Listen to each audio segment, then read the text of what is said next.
Oh, start.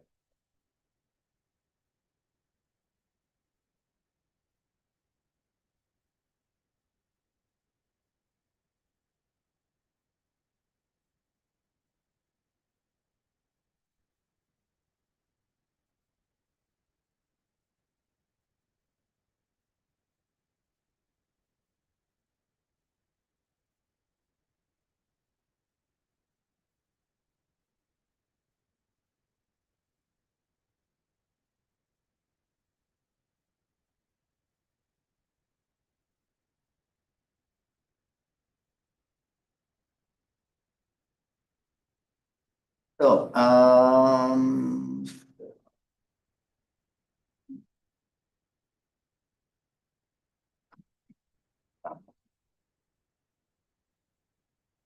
sorry, it takes a little bit of prep work.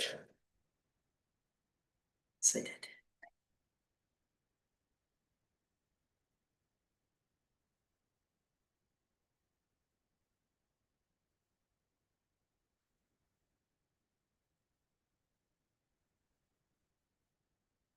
Out of curiosity, anybody's been playing with what we tried last week? You played on your own, on your computer, trying it differently? I opened it. I knew you would have. You probably did it in class, right? I got lost a little bit, but Not lost. Oh, but you find yourself. I know what you're doing. It's just you're too skilled compared to. Oh. Just done it a bit on the spreadsheet. But it makes sense. It's just when you have the 30 rows, it's just about making sure it's correct. But Yeah, it's you.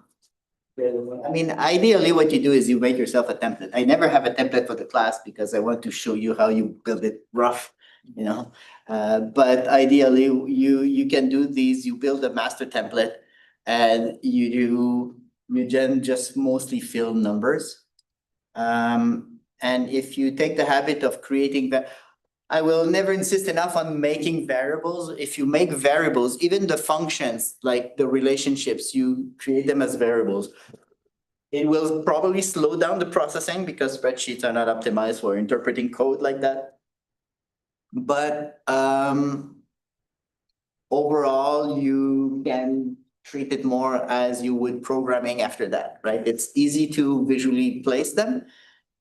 But say instead of pointing to the cell left, you define a variable called left and right, so that you can use those words instead, and or xprev or x next, right, as to refer to the neighbor, or x y above, y below. So now you have something that is more abstract in a way, but it doesn't refer to a specific cell. So it's easier to change it. And then instead of putting the formula in each cell, you go into the defined names and say standard function. And you say cell left times cell right as a standard function. And in the cell, you just say standard function or boundary function, or, but you define that once. That way you change it once and it changes everywhere where you used it. Otherwise, you have to remember, oh, did I change it here? You have to go, and that's how big mistakes happen on a spreadsheet, right? So if you want to avoid those big mistakes, you define it once in the names. That's not something you can do in Google Docs because the spreadsheet does not let you define names that refer to other names. It has to be ranges. So the Google spreadsheet is much more limited than real spreadsheets in that sense, although it does allow you to do a lot of very fancy things, like even the group selection that I did here. It's a spreadsheet. There's no programming involved there other than spreadsheet functions. So you can do very fancy things too, but it's very limited in what we are doing here. Otherwise, I have been tempted to use maybe Google Sheets at some point too, and maybe share link, but it's just not as convenient because of its strong limitations. I would end up cursing so much before the end of the course. They would say, "Sir, what are you?" I would traumatize you all so badly that I prefer not to do that. No. So we want to avoid those scenarios. But you know it is. Anyone who has programmed a little bit knows how the cursing starts and then keeps increasing. I see nods from there. Yes. The bugs that you cannot find. Joys of programming. I mean, it's fun. The satisfaction you get when it finally works is pretty good. When it doesn't work for no good reason that you can find, it can be very frustrating. The moral of the story is never do programming when there are little ones around you. Okay, make sure the little ones are somewhere else far away because you don't want to set a bad example.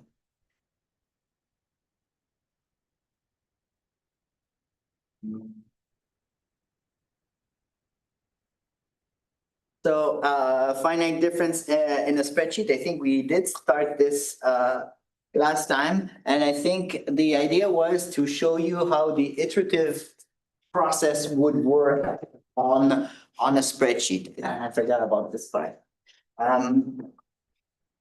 So you may be aware, and I think I have links to videos. Yeah. Yeah, I do have links to videos on this. Hopefully we still work. I haven't checked them this year, to be honest. No, I have to be there. They work. I probably have to another sheet thing. Okay. Okay. Now I get the option to open it.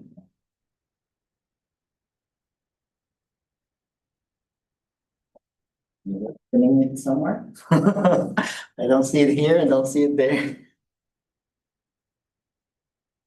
Anyways, the links should be active on the PDFs, on the PDF of the slides. I'll try to open them later. Independently, but basically, I think I go over how to define range variables. I think it's the same in both LibreOffice, OpenOffice. I mean, you can download each any of these two. They will work on the same document file. So they're LibreOffice is originally a fork from OpenOffice. They do some things a little bit differently, but the core works exactly the same. A vastly superior spreadsheet to Excel, if you ask me. One of the things that it does do, it allows you to define styles in the names, so you can actually have formulas that will change the style live. So it's a style function that will refer to a style that you've named. So that's very useful. Let's say you want something that dynamically makes text red if you go beyond, so that automatically change the style based on that. If you want to create a style that has units, centimeters becomes meters when you define your variables in such a way that if you say 300 times millimeters, and then you get 0.3 meter as a formatted number. That's the kind of thing you can do with that style function that it has. Like do the conversion, like as if you make it like. You would need to do the conversion yourself. I don't know if I should spend the time doing it because it's really fun to do. But let's say, okay, I will do something just to show you one of the powers of having that style function. Okay, it's outside the scope of our course, but I think you will enjoy it.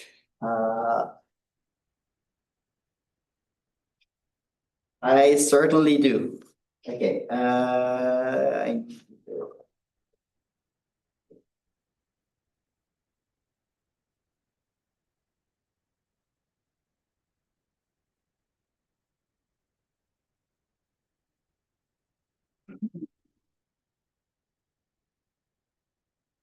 okay, so let's say that I define, typically what I would do is I would have a sheet that I can then make invisible if I want, where I would define my units, right? And then here I have a symbol and the value, okay, that I have meter, one, millimeter. I can, let's say I will define it as meter, okay. Autofill sometimes can be annoying in any software. I mean, it's, most of the time it's useful, but it can also be quite annoying.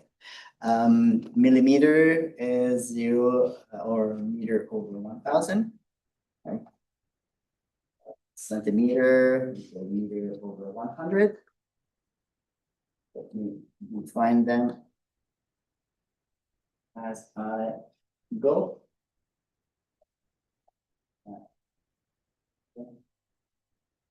Now I'd say inch, 25.4 times millimeter.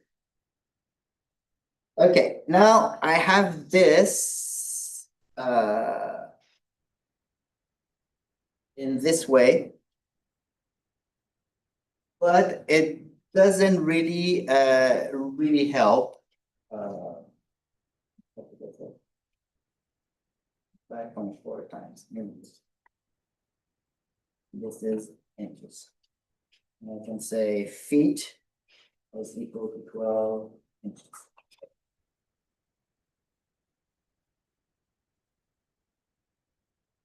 So that's all nice and all.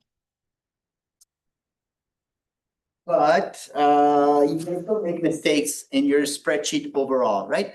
What if you want to be able to display? So here I would go into my styles and I would define let me call it one, that's units. For and then as a new sub styles here, say I have meter. And that one will have number, general, yes. Excuse me. So now for the one that you did, you defined five variables. You can define one. Here, I want to show you what they all do, okay?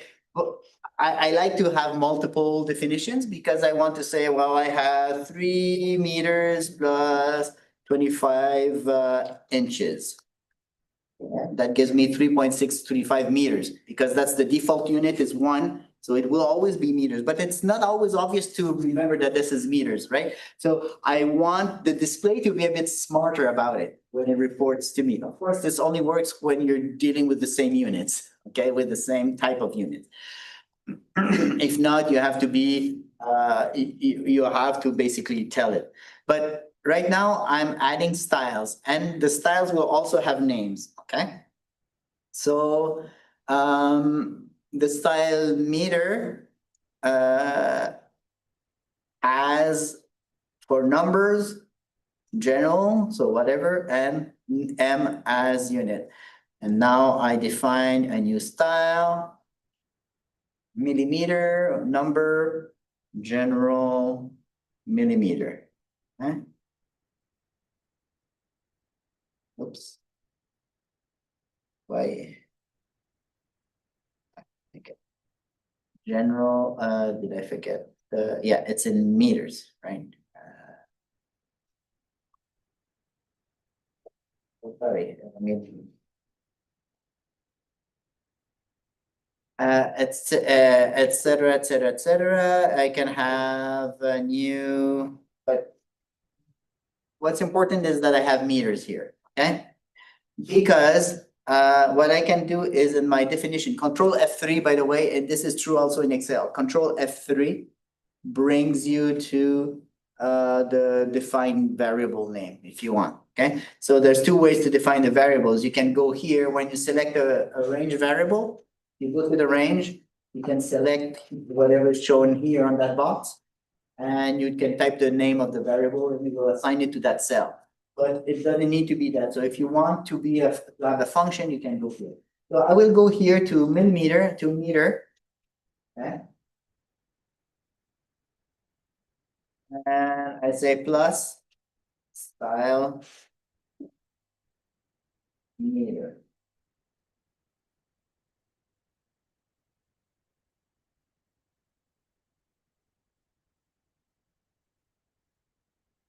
And I do the same thing for all of these because they ultimately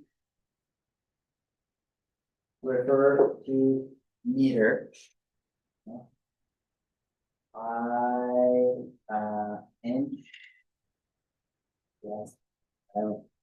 Meter.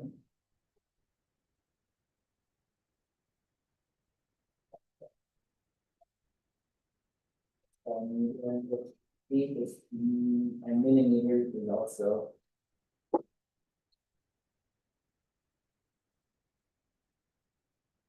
So now this, I just said it's equal to meter over 100, but it has the sign. Okay. So if I wanted to have that as centimeters, I would have to, or let's say I want inches. Okay, I want inch as centimeter, I would have to divide by centimeter, right? Sorry, I would have to divide, so, yes, yes, I want 1 inch as centimeter, so I divide by centimeter. And it's 2.54, but it's not meters, right? Yeah. So that's a problem. I want it as centimeter. So what could I do then? Well, let me add a function, a variable that I call as centimeter. Okay, and that one will be 1/centimeter plus style centimeter. So what if I say 1 inch as centimeter? Oops.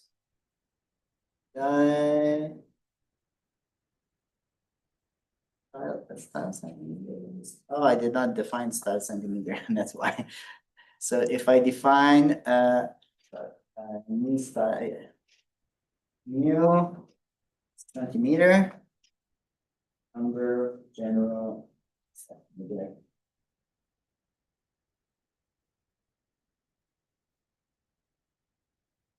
Okay, so if I use that instead, so I divide it in the definition. And I just say 1 inch, and I say multiply as centimeter, and now it can return 2.5, which is true. So you can use these styles to have live conversions for yourself. Yeah. So it's very, very powerful and a very useful tool that I'd like to use. So that's one thing that Excel does not have. And the other thing, obviously, is that if you have multiple sheets, say that I want cell B4 across these sheets. So if I can have the sum, so if I have a range, typically say I go to sheet B4. This is what a range looks like, right? When it goes on one sheet. But notice that the sheet is fixed. So the $ fixes the reference to a sheet. I can remove that, first of all. And then if I copy the formula to another sheet, if it refers to the next sheet and I copy that to the next sheet, that will refer to the next sheet. Okay, if I remove the $, it's no longer tied to one sheet. While in Excel, the sheet will always stay put in any function that you use. Okay, you cannot use it as a relative thing. So that's one thing. So if I say I come here and I go on, okay, look, I'm on sheet 3 and I say this is equal to sheet 4 B4. I want it to be here. Okay. It's equal to sheet 4 B4. Okay. So if B4 is equal 1, and on sheet 3 I get 1 there. And so if sheet 5 is equal to B4 is equal to 7, now I copy this function from sheet 3, I paste it on sheet 4. It should, oh, sorry, I did not remove the dollar sign, so that's why it's there, but I remove the dollar sign. Now I paste it. It says 7 because this one was 7. Okay? So it carried the reference to the next sheet as its own. The other thing that you can do is have sum. Say I want the B4. Like this for now. So I want the sum sheet 3 B4 to B45, but I could say sheet 3 B4 to sheet 6 B4. Say.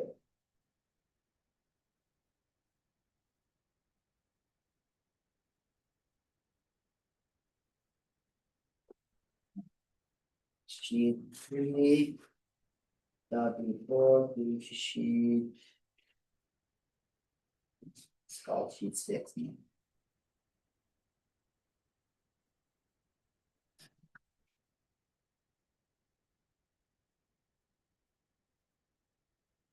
Sheet 6.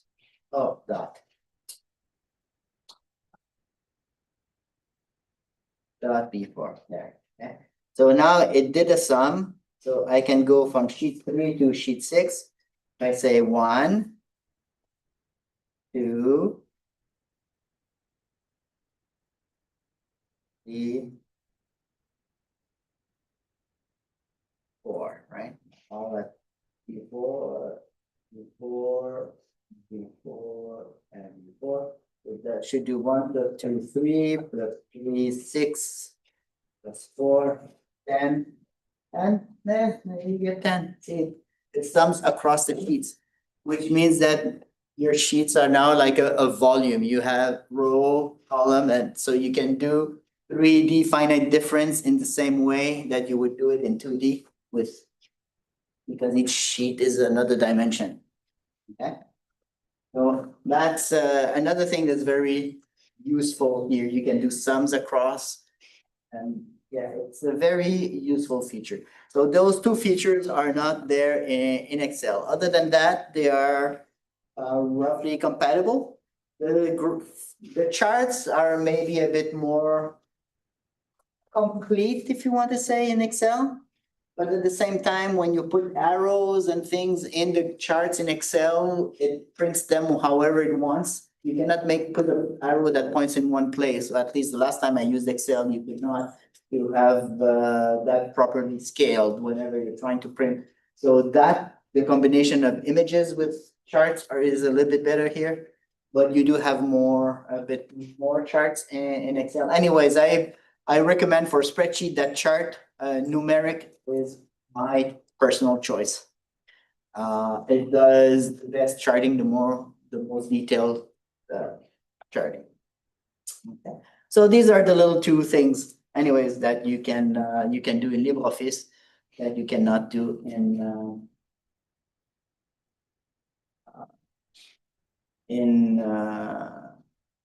Excel. Okay. And when I say LibreOffice, of course, I also mean OpenOffice. They are essentially interchangeable.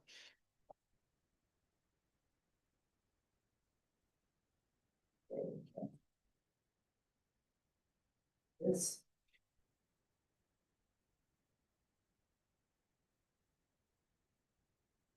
Yeah.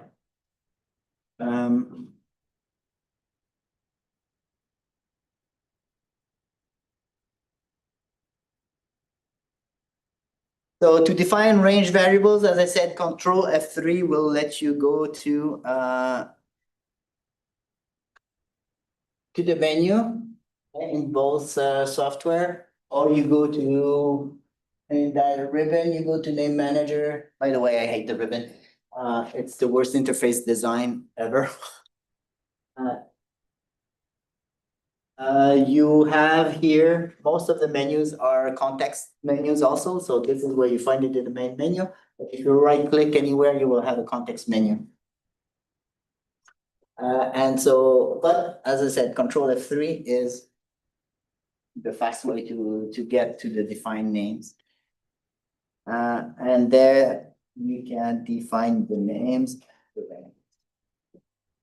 So I have included a few links to videos on how to define range variables in Excel, in LibreOffice, and in Google Docs.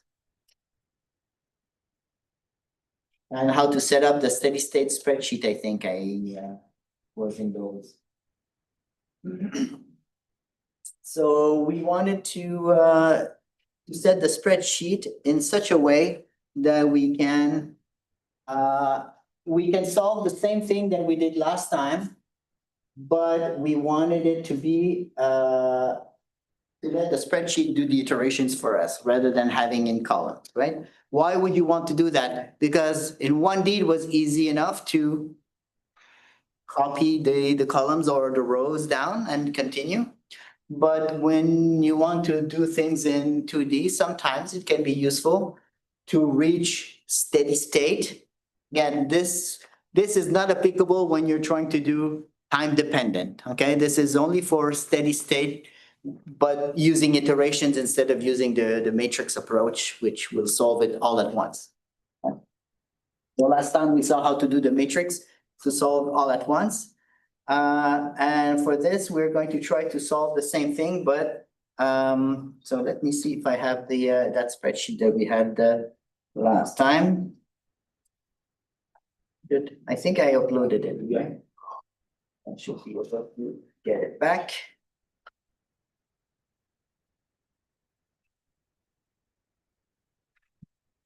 Okay. Last week's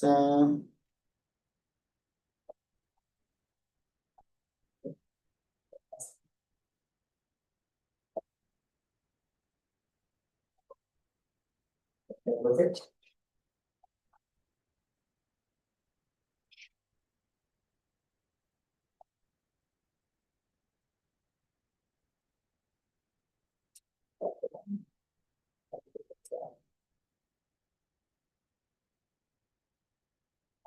Okay, I did not do it in Excel, but it's doing.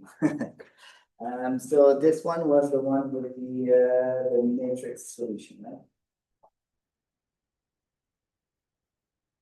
Good, just like that. A new one for today. So here, so what did we have in our problem? Let's examine our little slide. So how are we going to set it up? So what we see here is the X value. I have it, I've placed it instead of in rows and columns. Okay? Because I mean, this is the one time where probably I should have done linear. Last week would have made more sense to have it in columns so that each row was an iteration. But I did it this way anyway. So we're going to 30 centimeters, 1 centimeter at a time. Then we have K here, which varies depending on the value of the value of X. Okay. So of course K, so we can set it up there. And here we have the final result for variable K or for uniform K. So for uniform K, obviously it's a straight line. For variable K, it's not. But how did we set it up? And that's where you will encounter I should try to run it with Excel too, so we can encounter the problems in both spreadsheets. So you'll see how they behave. I'll warn you, I probably don't remember how you set up the I'll try to remember. The iterations in Excel, because I use it exactly once a year for this course. When we go over this, this is the only time in the year that I touch Excel. Okay? So for the simple reason that I don't have Windows and that Excel on the web browser is very limited. You cannot even do VBA. So I rarely use it on my computer. So here we had X. We have K, but K, remember, has one less because K is between two consecutive values of X, right? So we're going to change the size of the column. Something a little bit smaller. I mean, for now, keep it large so you can read on the screen. So X goes 0, and we're going to increase up until 30, right?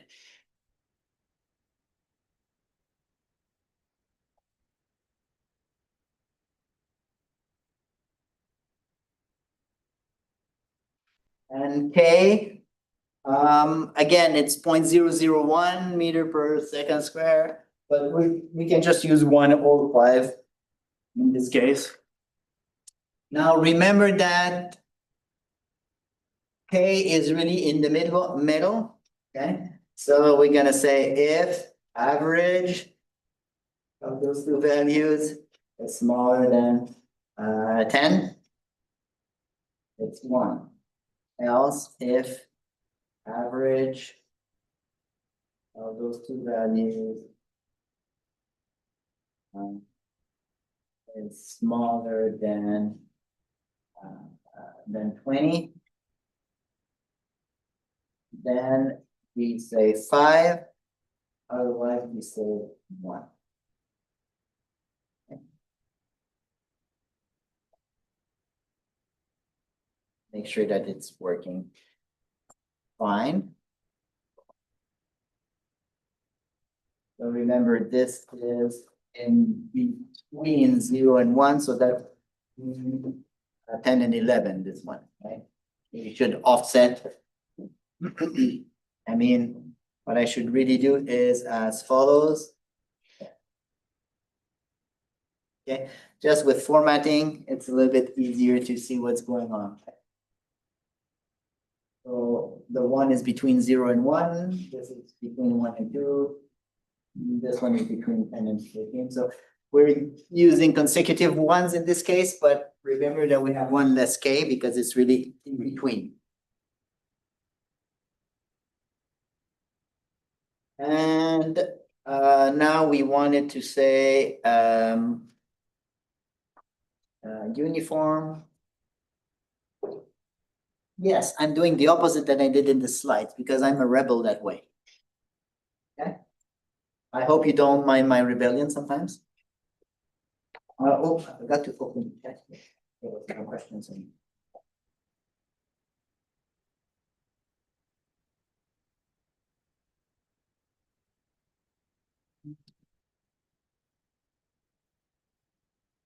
Okay, and here we will have a variable K. I will save it right now. Stop.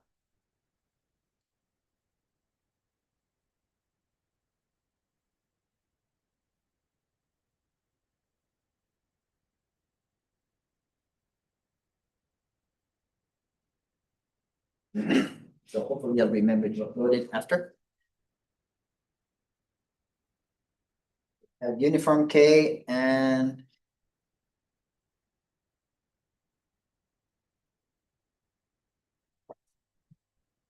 variable K. So this is the pore pressure that we want. So we want to put our boundary condition, which were 5 and 1, right?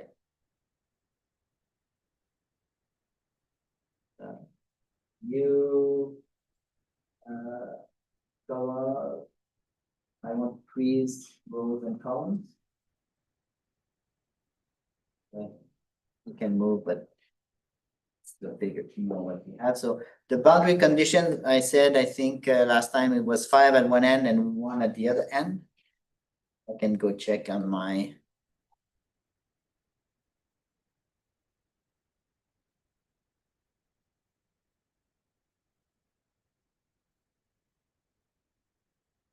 So yes, we have, yeah, 5 and 1. So you can interpret the boundary conditions from the results that you get from simulations very often. So don't forget to think about it in terms of boundary conditions and what they mean. I will use in between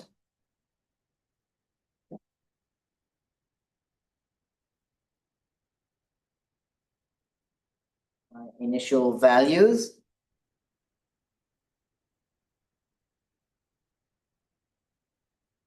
I do the same thing. Now, last time, what did I do? What did I do? I was referring to the previous column, right? Or here it would be the previous row. But this time, notice that I don't have a previous row. I only have one row for my data. Find my steady state, right? So I want to use the spreadsheet's ability to do iterations. So I use my own sheet. And it's a weighted average, if you recall, right? So we said it was the previous one. It was the previous value of the pressure, of the excess pressure, times the K value in between. And here I want to fix the row. Okay. Plus the next value, but the next value is on my same row, right? So it's on G 4 times, and it's the next. So it's F. Two, oops, here, I made a mistake. Should have put it there. And I divide that by.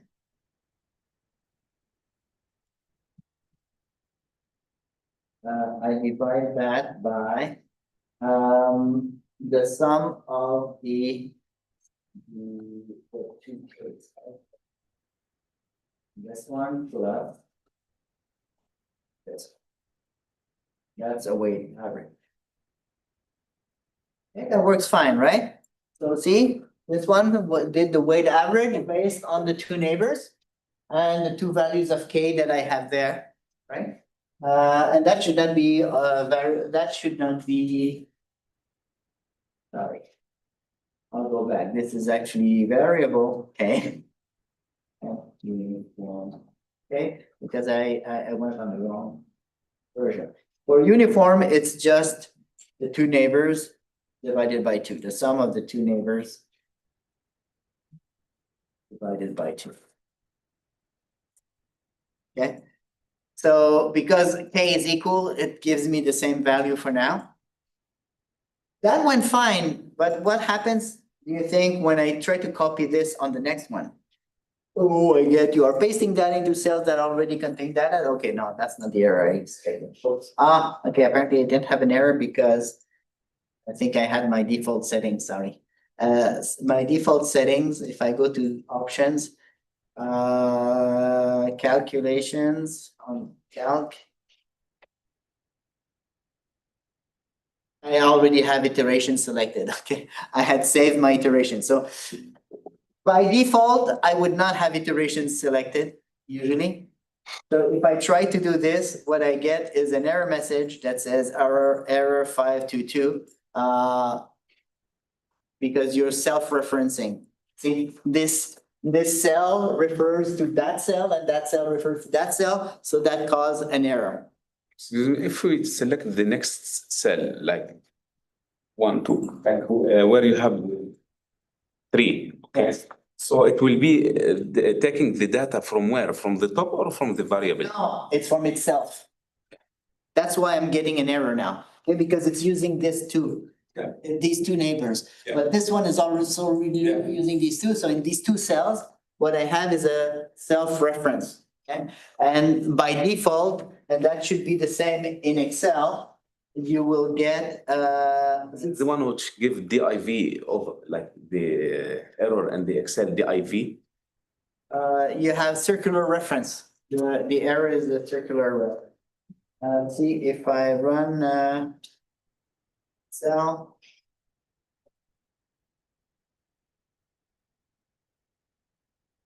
Like this, okay? So if I have. Excel only pastes the values from, that's. So if I say. Three for now, if I say is equal to, that plus that divided by two. That's fine. If I copy this and paste it. There's one or more circular references. So it gives you an error that you have circular references and it does not really calculate it beyond that. So what you have to do in LibreOffice, what you do is go to options under LibreOffice Calc, calculate iterations, and you put the minimum change and the maximum number of steps. And it will not go beyond 100. Sometimes it's not enough, so you have to keep forcing the calculations.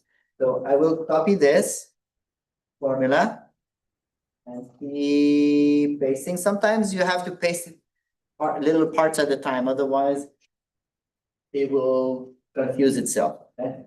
So it may not have converged. If I press F9, you see it keeps calculating. Yeah. I have to keep pressing F9, so it does 100 more iterations each time. And now I keep pressing F9, but it's barely changing. You can see it's still changing, but very slowly. Okay, so I'm converging to the final solution for this one. Okay, if you plot it, you will see it better. And I do the same thing for the variable K value. Are you doing options? Under tools, options, you go to, so because LibreOffice has multiple applications, this is specific to the calc, it's not global. So I go to LibreOffice Calc, it's under calculate, and I select iterations. Okay. And make sure it's selected. And now here I also calculate. So this is the iterative method. We saw how we could use it last time in a table. And this is how you can use it using the built-in iterations so that keep pressing F9, you keep progressing the calculations. So, and if I want now to see, oops.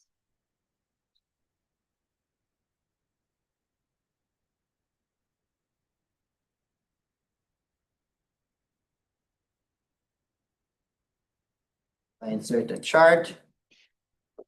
So I scatter.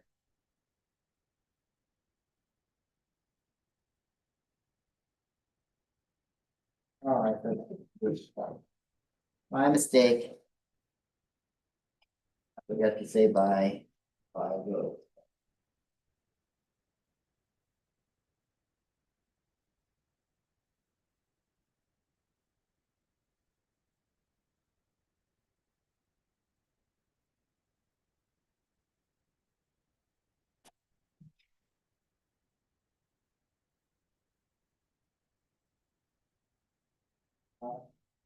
By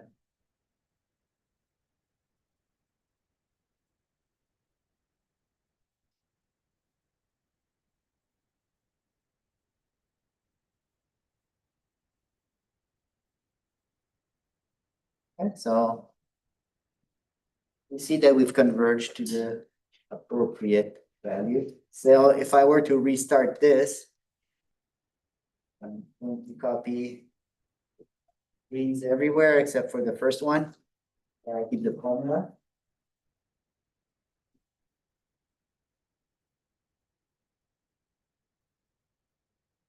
So I start like this. And now I press F9. Oh, sorry, forgot to copy. That one, yeah.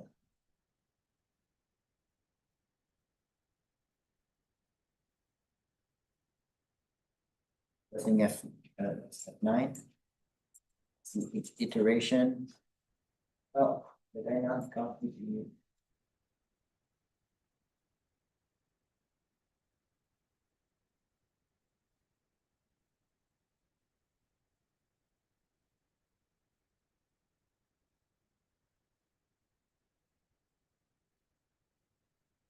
F2, F2, 4, 4.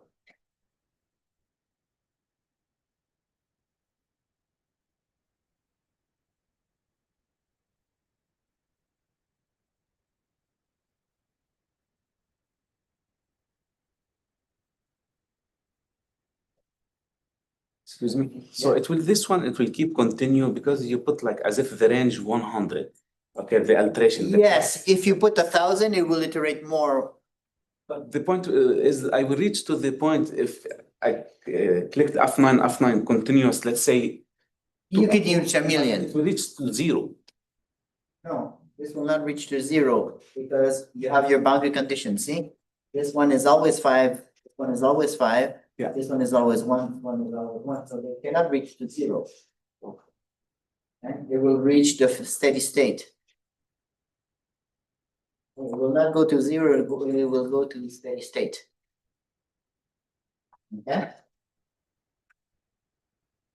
Now, I can do the same thing in Excel. Okay? But I have to fix first my, so in Excel also, let's do a graph.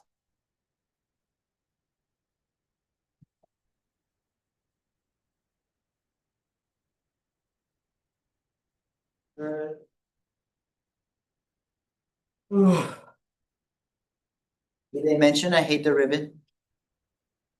This is not self-explanatory. You have to hover on each, everything is to make you waste time unless you use it all the time.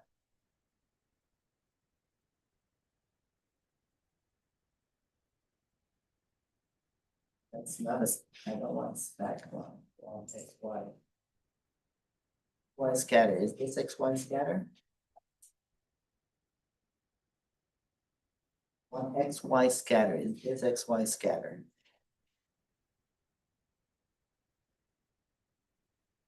Where is X, Y scatter? More lines. There's one. Oh. Yeah.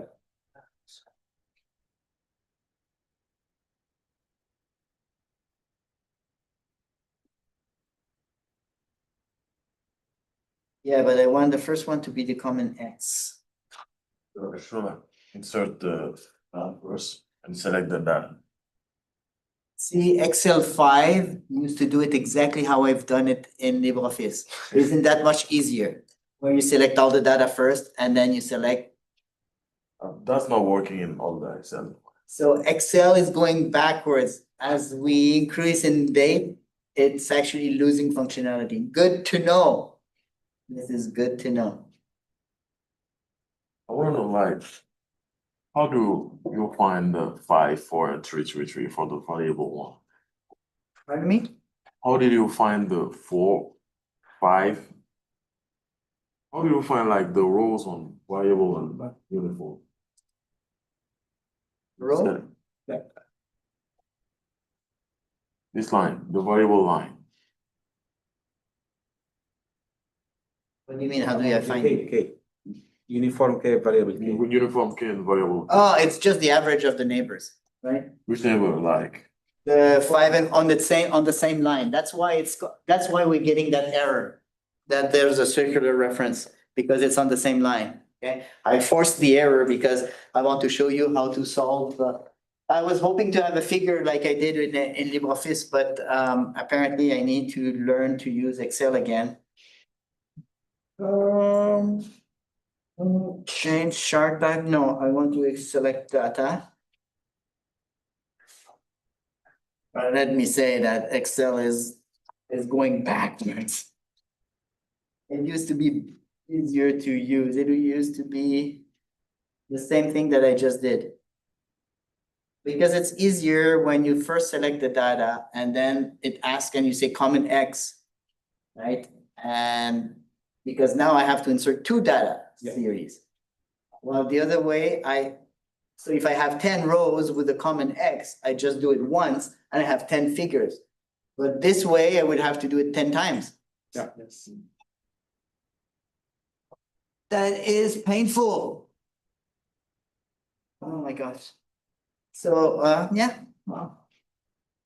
This was not like this in Excel before. I can guarantee that. I learned how to do this in Excel. So I know that Excel was not this bad before. I know for a fact that I could choose, just like I did before, I could choose my series.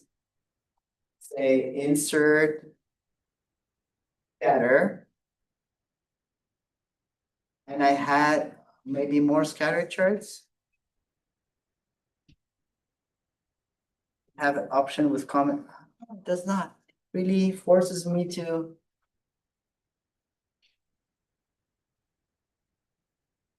Well, what can I say? We'll do it without the chart. Right now, I don't feel fighting the system. But it's sad because Excel was not this bad. So since I've stopped using it, it has degraded even more. So yeah, even more to my point, just ditch Microsoft Office, use a proper Office suite, OpenOffice, LibreOffice, whichever you want. You will have better results than with this. Okay, so what I wanted to show you is, okay, now I want to be able to do the same thing that I did before. So how would it look like? I would have to go to, I believe, it's options, it's here. And you have to go to formulas, enable iterative calculations. And see, by default, it has the same kind of ranges as, and you can change that. And so if I copy this and I go there.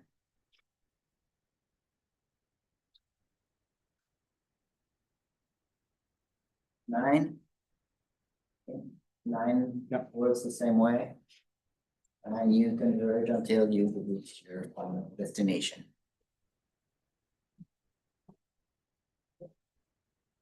Let's compare that to what we would get. So let me copy these two pre-calculated values.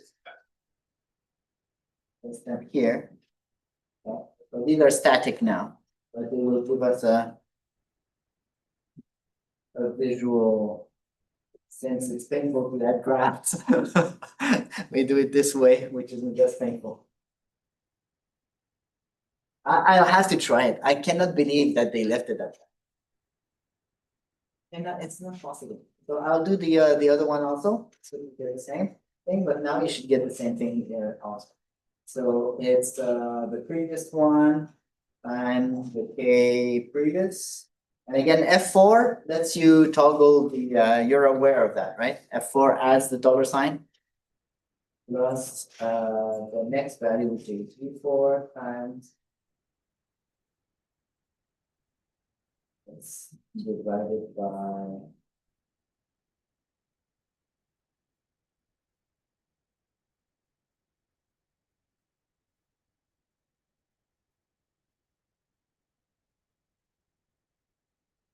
And they should convert in theory to some value.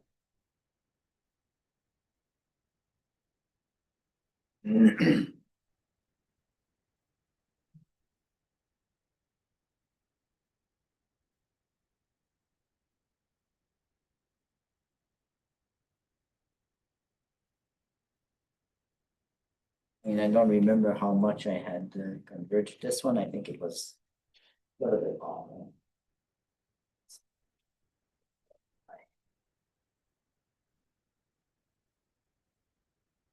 That's a lot of F9s, by the way, between each time. Yes. But you see why having a graph can be useful, a figure, that you have a visual feel of when things are stabilizing. We're still moving down significantly, so we have to keep going. We're not there yet. Obviously, the most efficient way that we've seen, or the fastest way to get all our values has been to use the matrix, right? But as I was saying, this is the way because it will allow us to expand into 2D more easily, doing it this way. But you can see that it's not as efficient. So.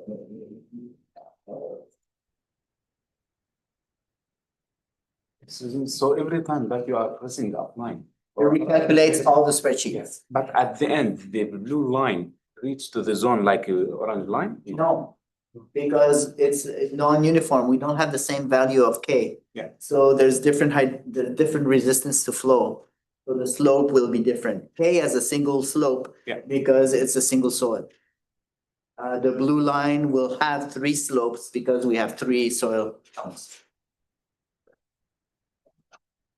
So if you were doing the calculations by hand as you did in undergrad, you know, that's where you would find that basically that slope by the ratio, and you could find the balance in closed form because it's a simple thing. But this allows you to expand into very varied, you know, easily calculated and also to expand in 2D. So this is how you do it. So it's Excel files, options, formulas. Now, enabling VBA in Excel is a pain. That one I really forget hard from one year to the next. So there will be a point where we enable VBA in the coming lectures. And I had forgotten already because it involves you activating the personal workbook, and it's such a pain. How do you like solve the circle I just enabled, you just need to enable options, enable formulas, and check this. Enable iterative calculations. Right?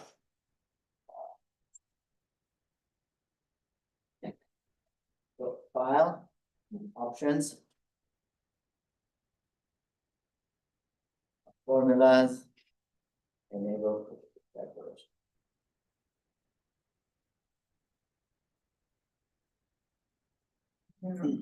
So I wanted to show it to you in both spreadsheets so that you get a feel for how to use it in whatever you prefer to use.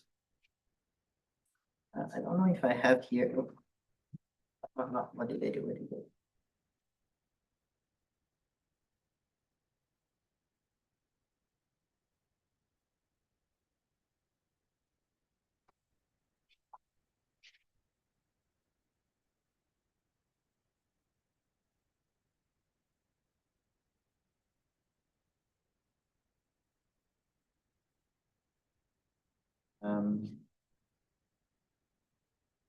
Have numeric here.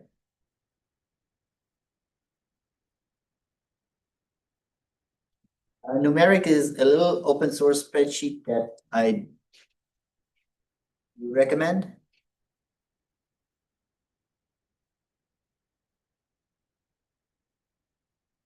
Excuse me, can you use the same method in case if I need to check the level of water inside the pipe? I can use the boundary condition to be almost like the diameter of the pipe or no? I'm trying now, assume this is the pipe, okay? And usually there is a flow. And with the flow, there is a range of, or the Oh, water. yeah, the head loss. Yeah, you should be able in a hydraulic, as long as you have a check on the hydraulic equations in an open channel. So what will be the boundary condition in this case? Well, it will depend. You may have Well, typically in the open channel, you do have water levels at the upstream and downstream are very frequent boundary conditions, right? So it would be the water level. And then you would have to express the hydraulic equations in terms of differences, the differential equation.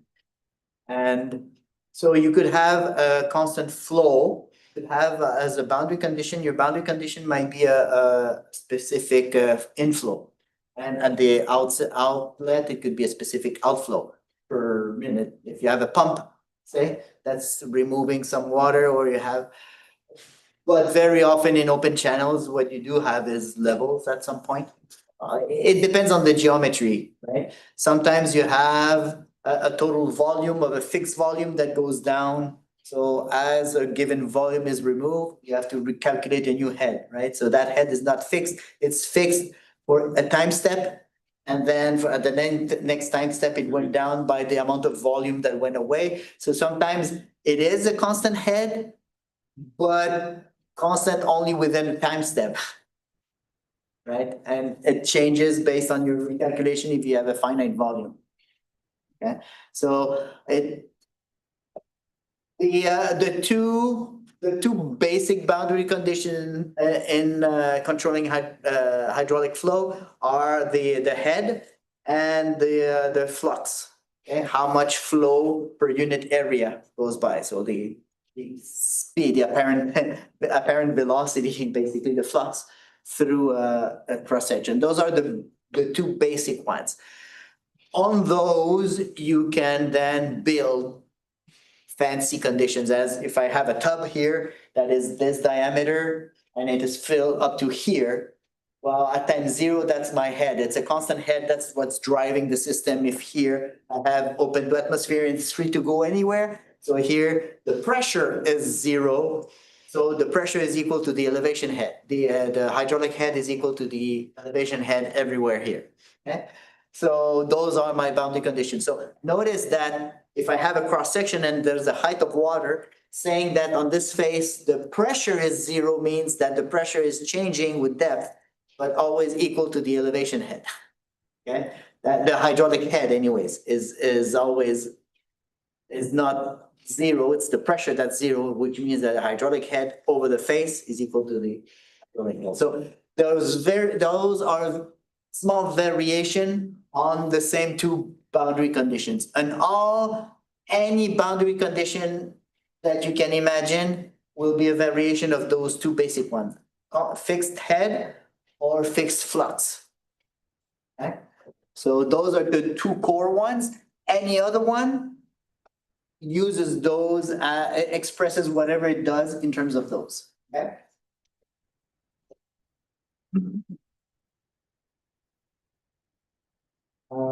Anyway, so we completed that part of what we wanted to show here, so continue.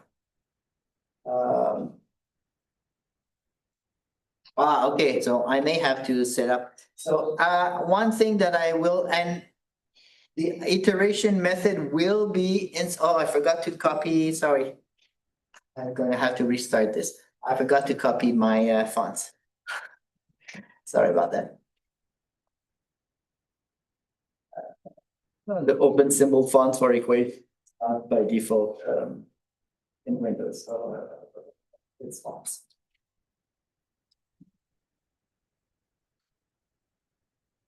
I messed up my ritual at the beginning of the class because the previous class was a bit late leaving. And this is the unfortunate. Excuse me, Professor. Yes. Can I use the same iterative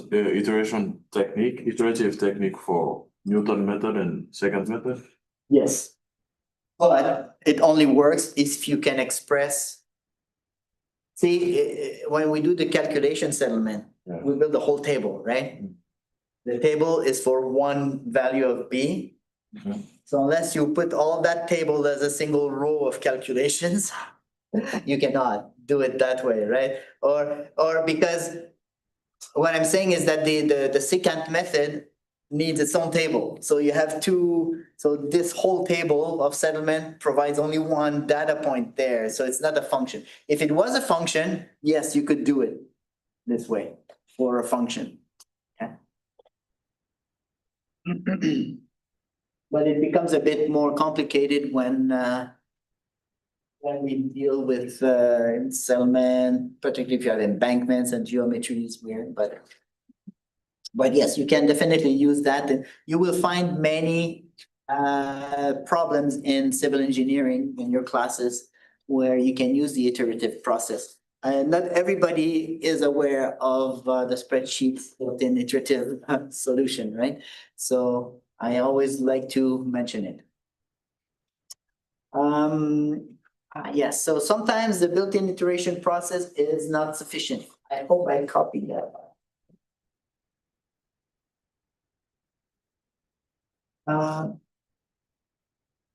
And so you can manually direct it. Oh, the equation is still wrong. A sec. Figure it out.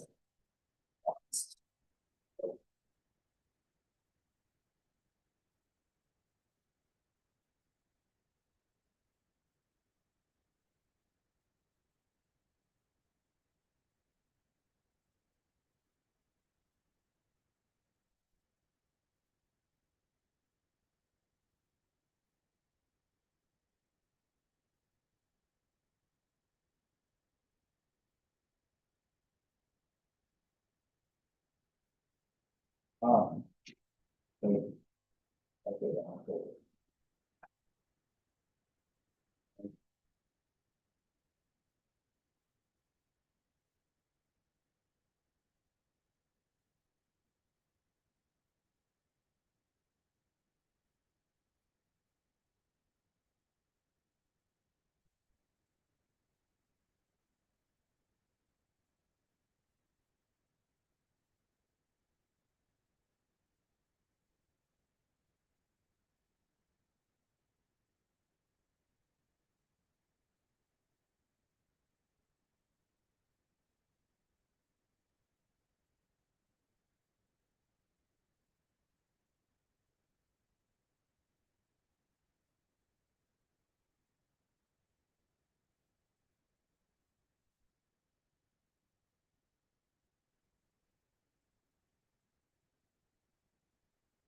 So sometimes you need to manually direct the process by changing the. So sometimes it can be necessary to piecemeal change the initial values, because it can have difficulties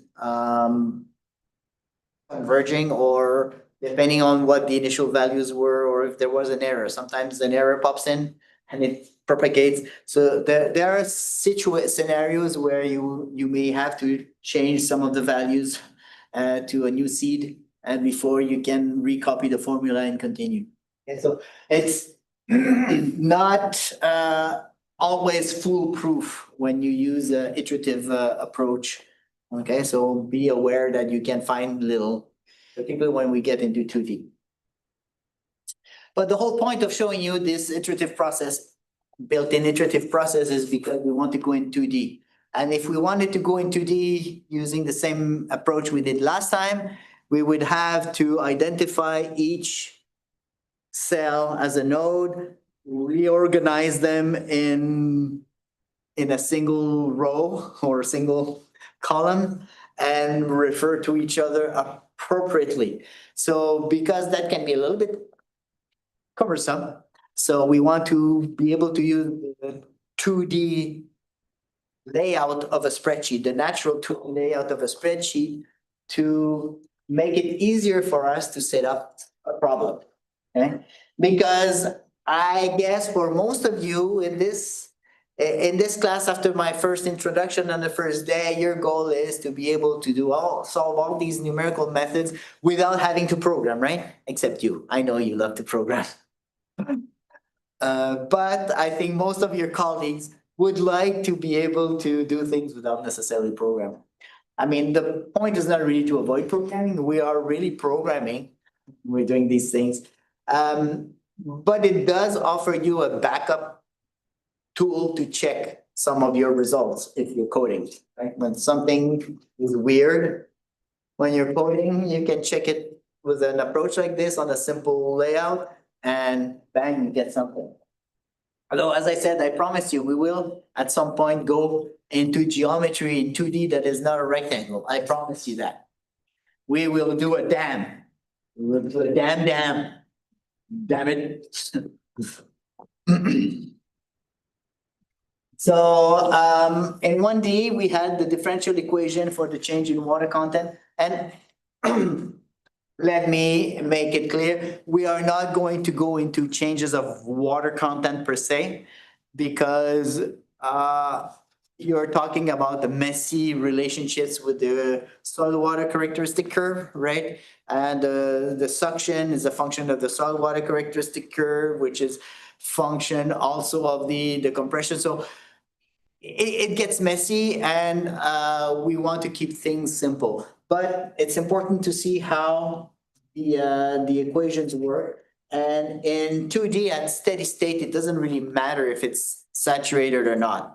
Okay, when you're looking at steady state, you will get the suctions at steady state as well as the positive pressures.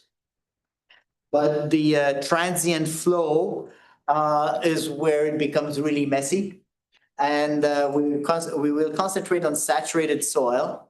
And you may think, yeah, well, what's the transient flow in saturated soil? What does it even mean, right?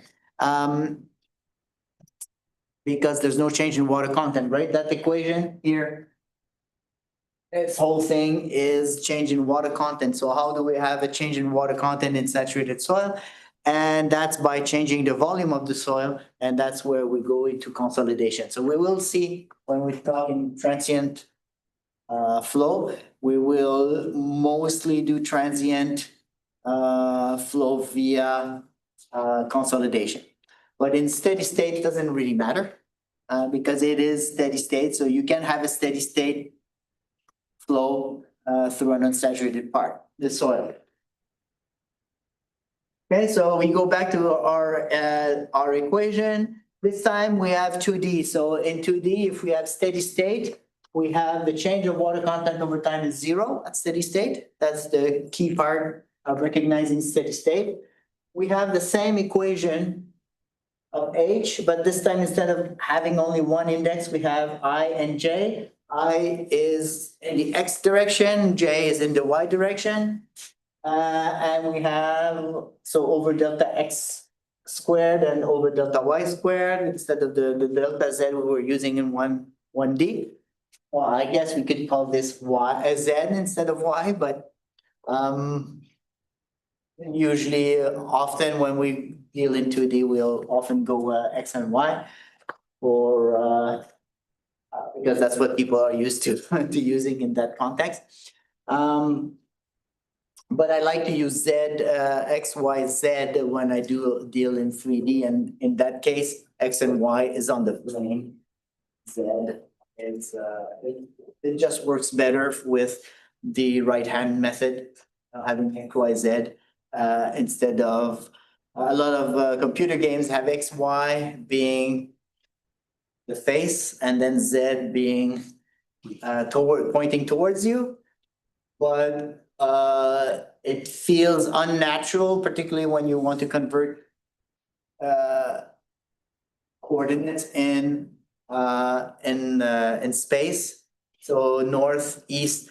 If any of you have played Minecraft, you will notice that north and south are it's north and south that are inverted, right? The sign. So you go north negative.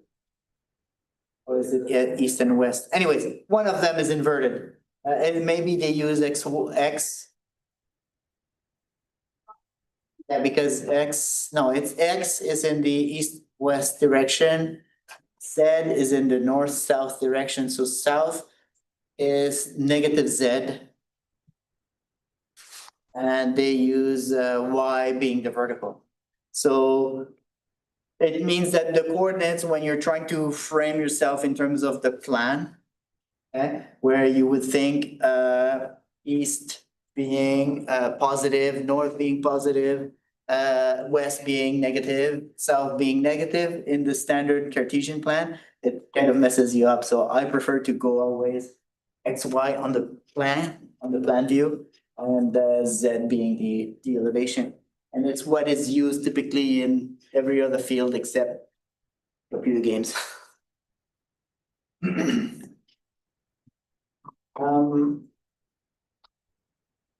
So in 2D finite difference then, if we combine these equations, okay, we are trying to isolate Hij, right? Which is the center point in terms of the neighbors, right? So we are centered on our current cell is Hij.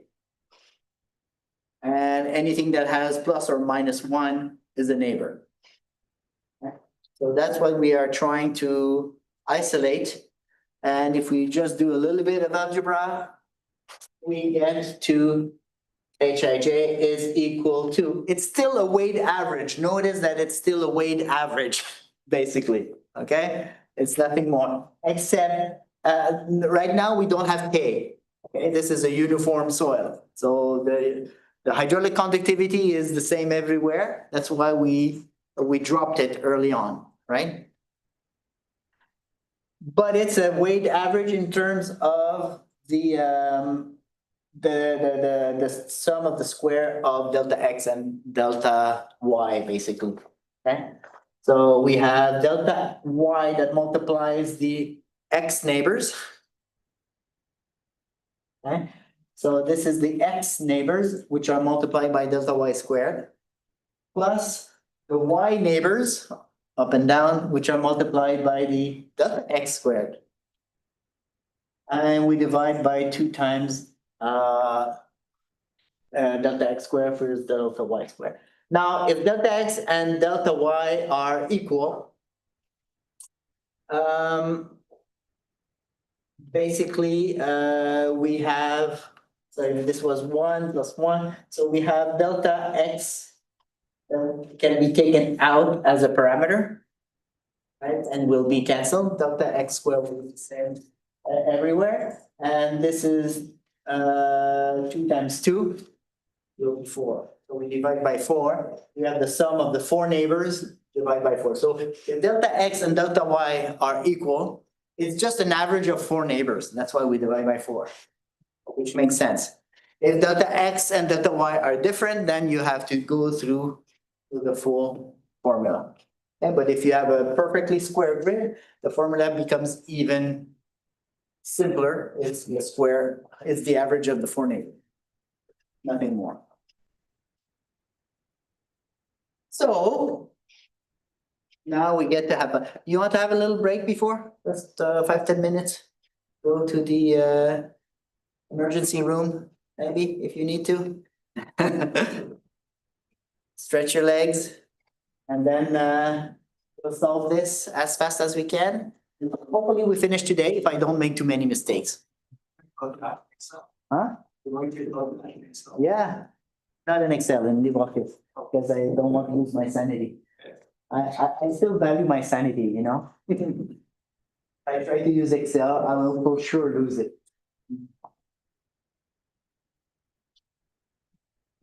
But yeah, we're gonna solve it and Curious to see what you do there. oh, it's gonna be fun.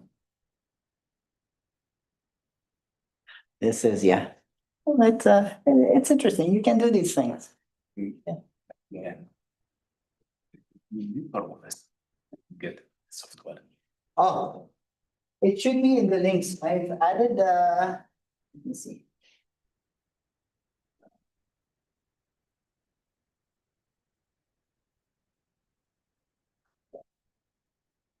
Yes, it's available in one of the links. Yeah, it's in the links. Yeah, you should. I've put most of the software that I will mention. There should be also numeric. Numeric is just a spreadsheet. It's not a full Office suite. But it has the best graph tools. If you want to do fancy graphs, not 3D graphs, it doesn't really let you, but it does control lines. Do I have new plot in there?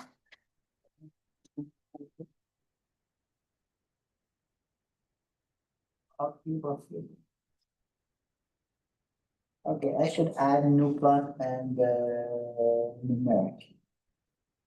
New plot lets you do all the fancy graphs that you want, but it's script driven, so you will love it. For the others, it depends. It's super easy to learn to use it. I recommend going through a few of the examples. It's super powerful. You will do paper publishing quality figures with it. Excel looks like crap. You can tell when you read a paper and figures are made in Excel, they look bad. Use NuPlot. And NuPlot will do publishing quality papers. There's no other software that does figures like NuPlot. You can do whatever you want. And because it's scriptable, I remember I was working in the industry and we had to plot every day or make a report for at the end of the month for all the piles that had been injected in the soil, the volume of grout with depth and so on. So we had a few graphs, so it was just in text file, so I was just reading and generating the text, had one format, have multiple plots per page with the project name, client name, everything formatted. And NuPlot could do all of these with the little variables in the text. And at some point, the client wanted to change a few of the graphs to change blah, blah, blah. We had dozens of those. If I had had to go and change all of them individually, I would have gone mad, but I made one new file and reran the whole batch. And, dozens of those figures were done in like 5 minutes, 2 minutes, instead of having to go and fix every page graph by graph. It's so powerful to use NuPlot, you have no idea. Yeah, I will add the links, but it's NuPlot.info.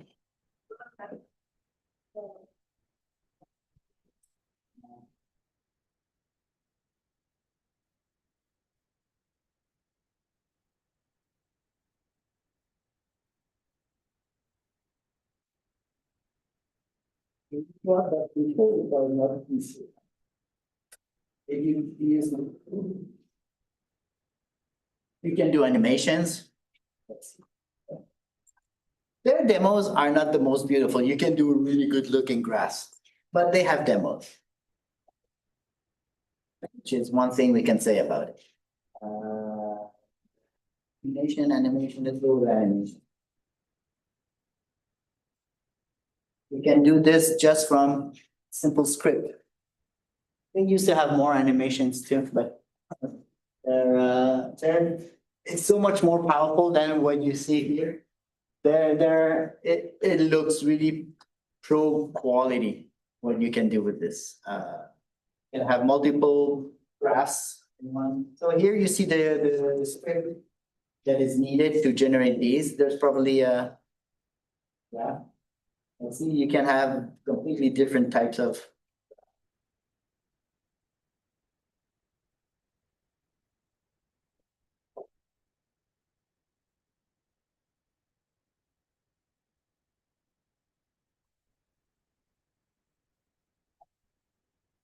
contour lines.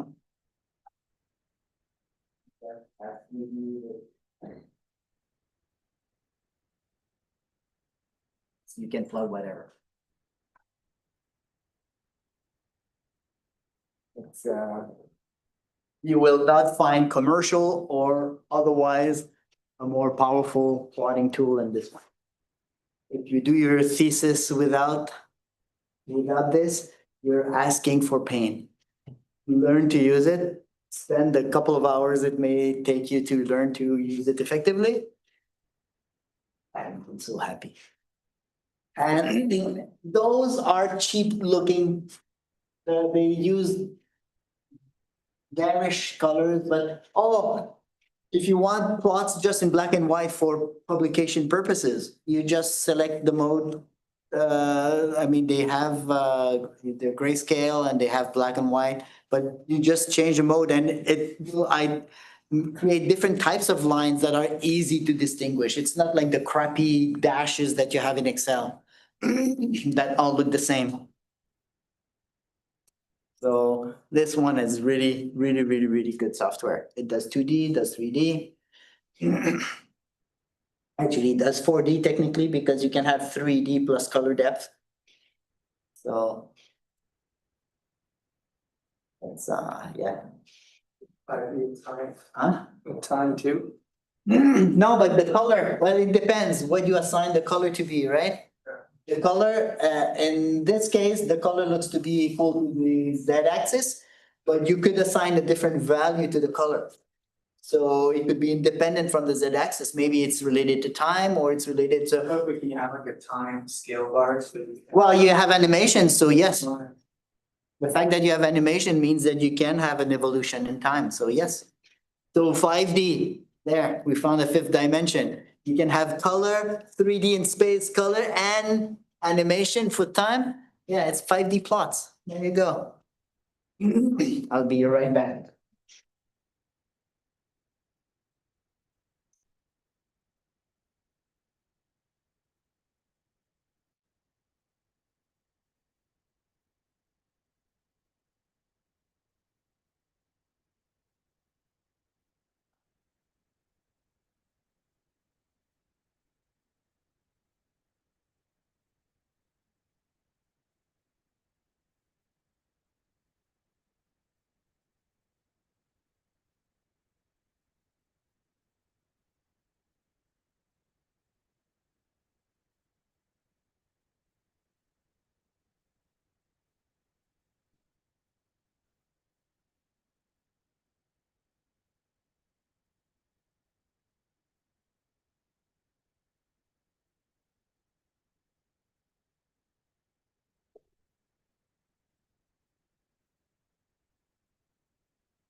Ready?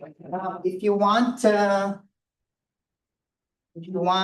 only 2D graphics, including contour lines, but without scripting, numeric is probably your best bet.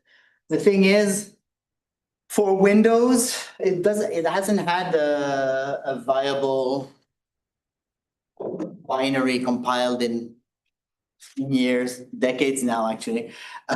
But if you use portable apps is a little thing that lets you make packages that you can just copy on a USB stick, or that's what I use here in class.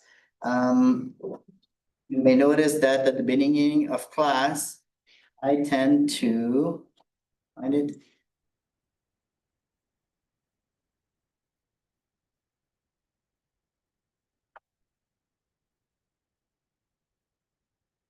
I tend to open this.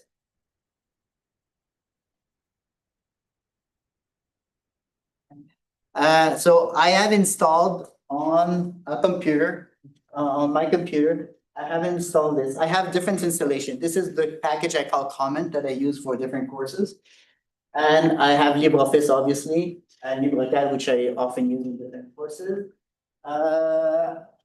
But I don't install course-specific utilities. So if I were to have something specific for numerical methods or that I don't use in other courses, I would have a second libre or what's it called? A portable apps setup. You can install portable apps on your computer and tell it to make an installation of all the software that you've installed through it, because you can go like a package manager, see all the apps are here, get more apps, say by title, by category.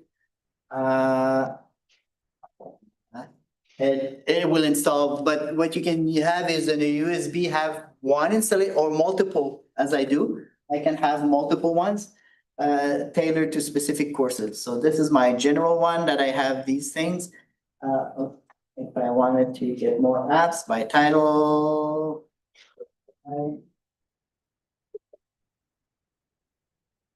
That's showing that too. Oh, is it here? Oh, that's the one.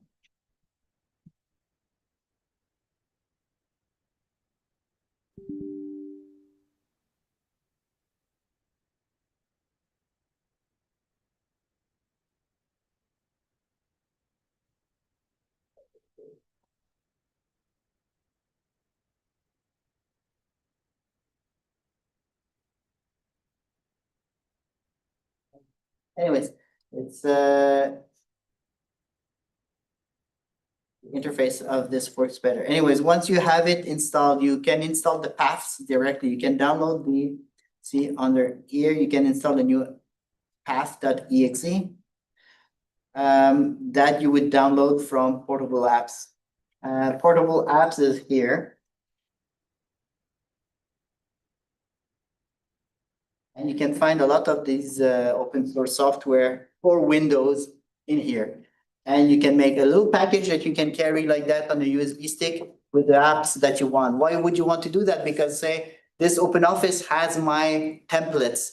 I have templates for the green board, the spreadsheet, and it has my macros and everything. So I saved the templates there, the configurations. That's why the iteration was active, because on my desktop, I selected the iterations and things like that. So little configuration that you would want. So this, and then you can just copy that to a USB stick, run portable apps, and use the different apps that you want from there. So numeric, I don't have it on this common one. I think I do have it in another package that I didn't bring today that is specific for surveying. Numeric, a recent version of Numeric is available on portable apps. So you can download the installer file or the individual apps. Okay. And Numeric is in here.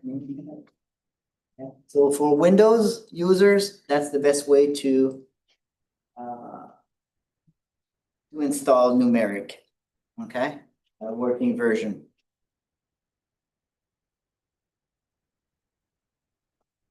But Numeric is very powerful graphic wise in 2D. And if you use a Linux version, it's super easy to install. You just use the package manager and bang, you get it. So highly recommend it. But NuPlot,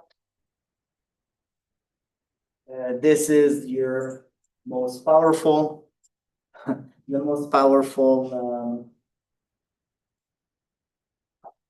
development version, the most powerful plotting tool you will ever find. You can do data fitting also.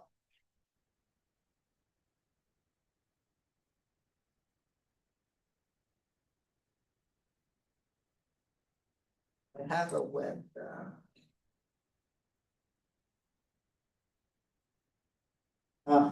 Canvas terminals, yes. So see, you can also make output for web pages. Look at this. This is a figure that has been generated. Oops, no. Let's see. So you can edit it live once it's in a web page. It can be active in different ways.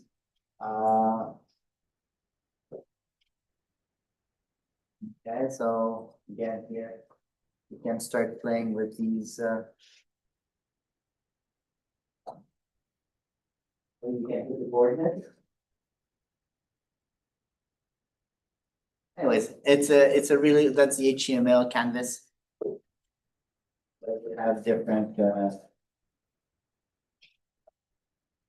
options here.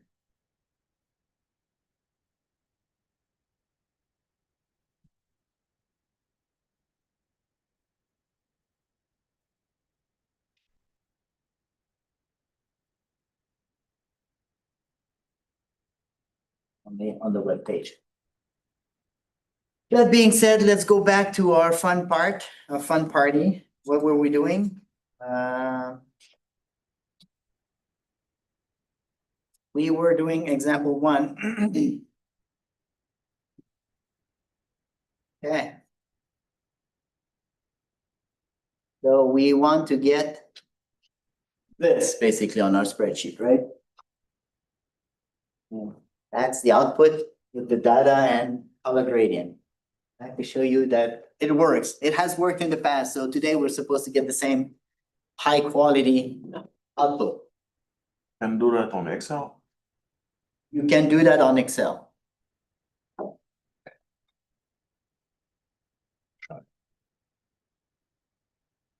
Yeah, this is in Excel.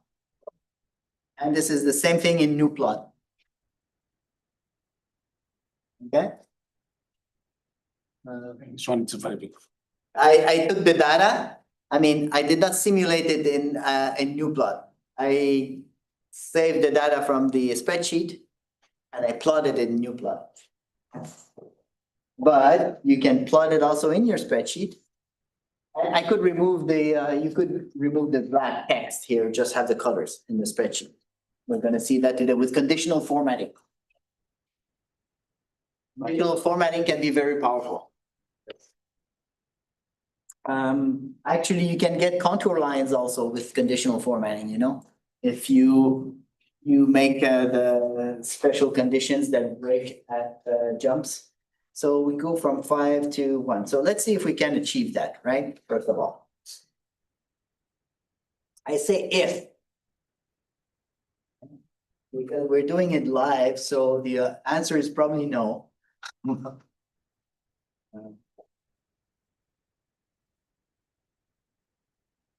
Oh yeah, this spreadsheet I also made for surveying. Why I have macros. I have macros because I like in surveying to have my degrees, minutes, seconds.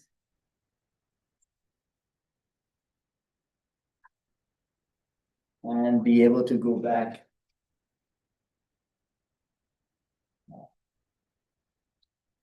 Oh, correct one. And that's. Uh-oh. I have the correct version. That needs to be fixed.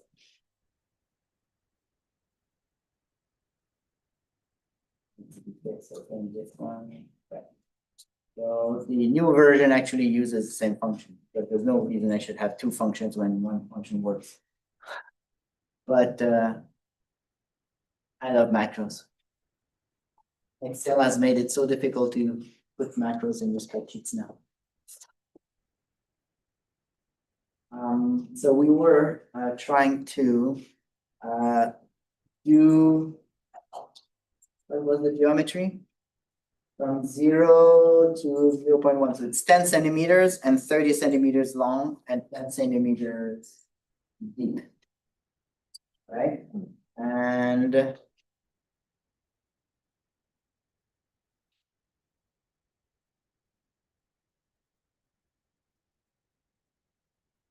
okay, that's 5 millimeters. So do we want to have it 5 millimeter interval? Okay.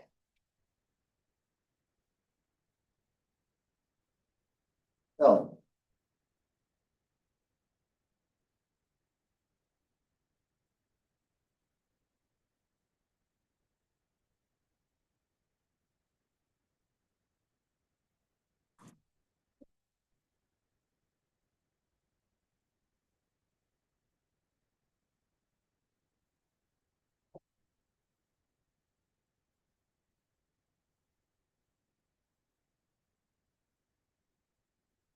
so let's call that delta or dx. And fine.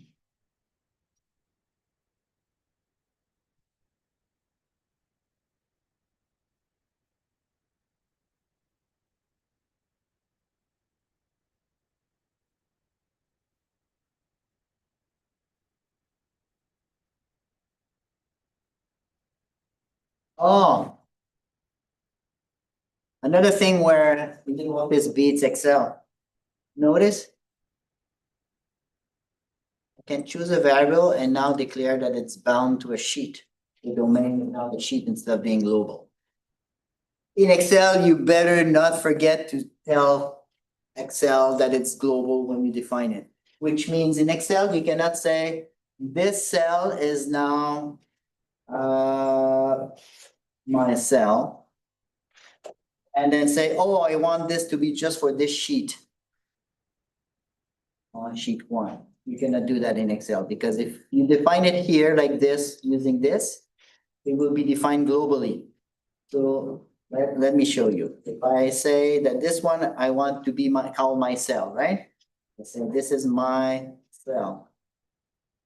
And I want anything that I have there to be able to say my cell. That's nice. But let's say that I want that cell in any sheet to be my cell. I don't want it to be global, I want it to be local.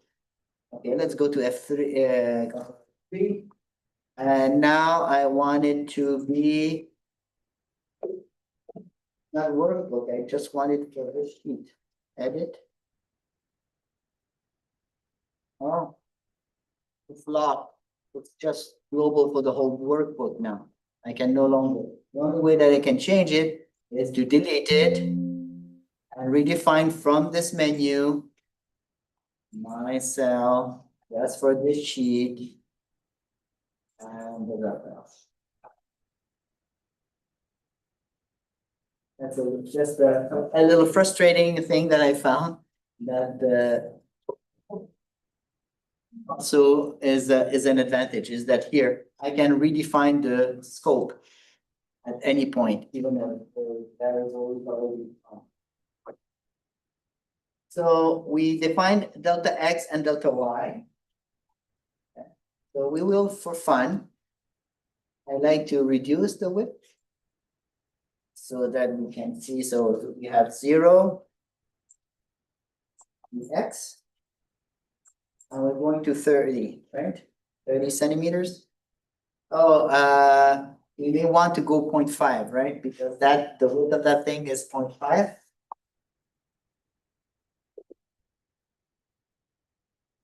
Not that it matters, it's going to be exactly at 0.1. It's exactly at the middle, 0.15. So at 15 centimeters is where it's going to be. Doesn't really matter what thickness it has.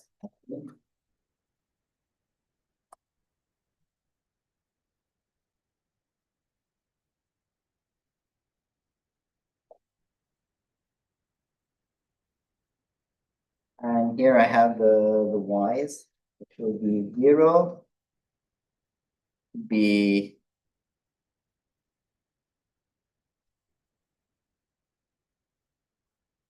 plus, we set delta y.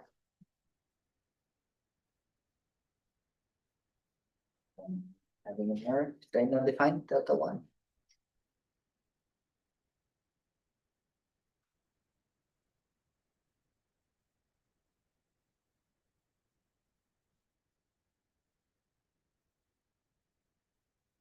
And this one only goes to 10. Oh yeah, that's why I said 0.5 because that's a bit too. Yeah, that's the beauty of using variables. You don't have to hunt everywhere. So now we can go to 10.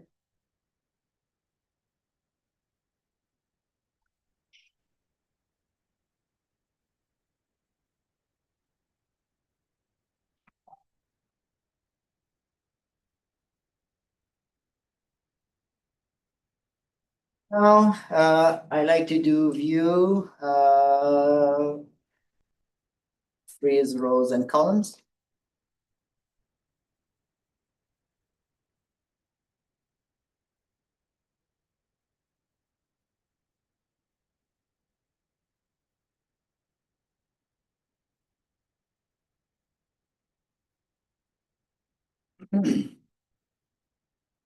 And what we will have is at point 15,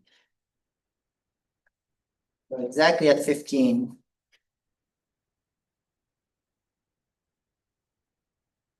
Exactly at 15 is where we have basically nothing. So what we will have here are, I will put values, I will put 3 everywhere.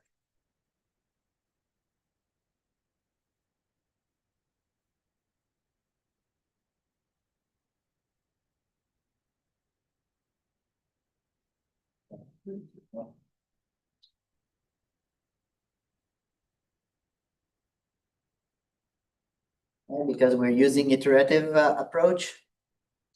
So we want to, we need to have initial values at 15, right, smack in the middle. Have a wall.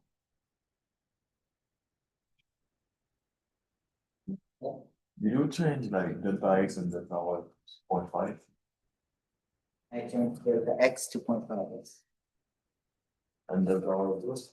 Delta y is set as equal to delta x. Okay. This is the beauty of using variable. You're not forgetting things along the way. If you are not using variables in your spreadsheets, it's time to reconsider your life choices. So it's time for boundary conditions. Boundary conditions are at the heart. Yeah, we're not finishing this demo today. Boundary conditions are at the heart of numerical methods, okay? So we said before, what are the 2 boundary conditions we can have, the 2 core boundary conditions we can have in hydraulic flow? Flow and head. Constant head, hydraulic head, and constant flux, right? Okay, remember that. So what are my boundary conditions? Let me start with 1. This needs some overlaying, yeah.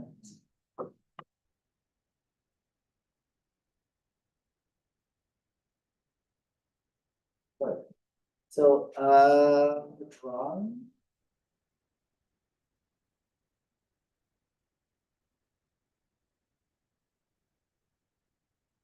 Here. Like to use a LibreOffice drawing as my blackboard. I don't know, do you guys like that chat bar? I think it's the one that lets me work the less ugly things.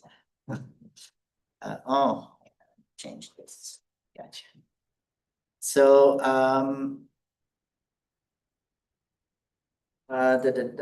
view color bars.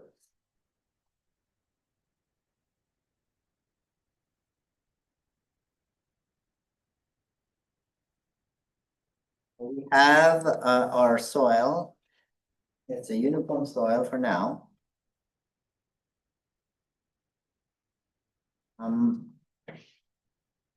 We said that it was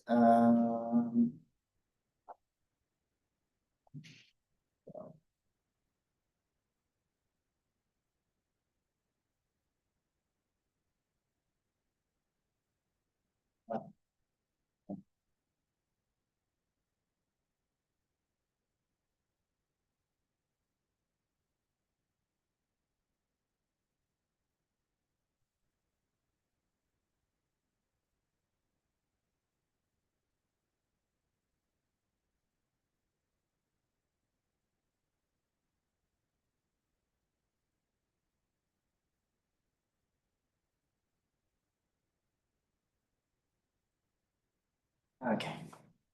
We have our domain. Now we have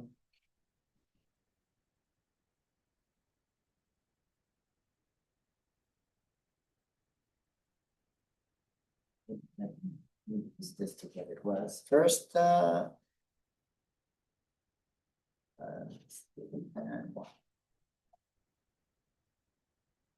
So I am making one little rectangle here. Is.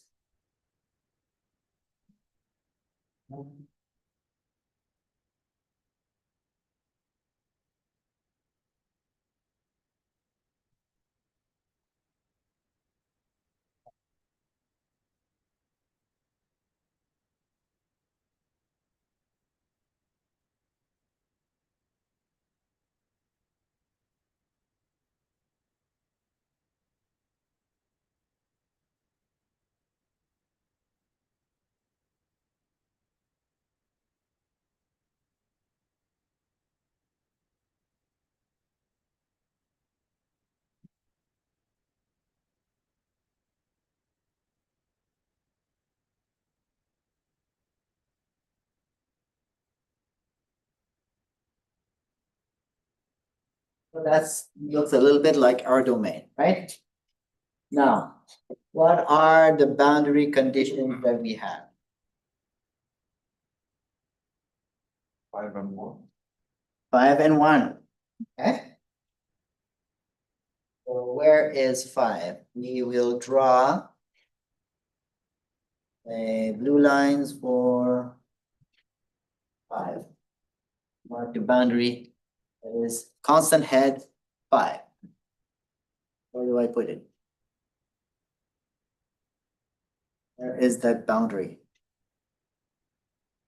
Surface at the top. Here? But only up to here, right? Yeah.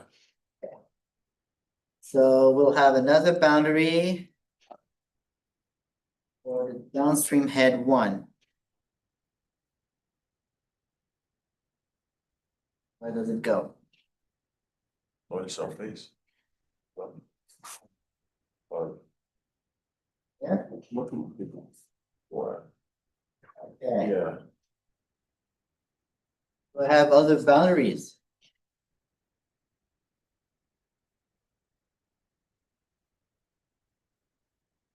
No flow boundary at all. Where do I have no flow boundary? At the bottom of the wall. Okay, sheet pile, no flow boundary. So let's make a no flow boundary. In red. No, so that everybody knows that it's no flow.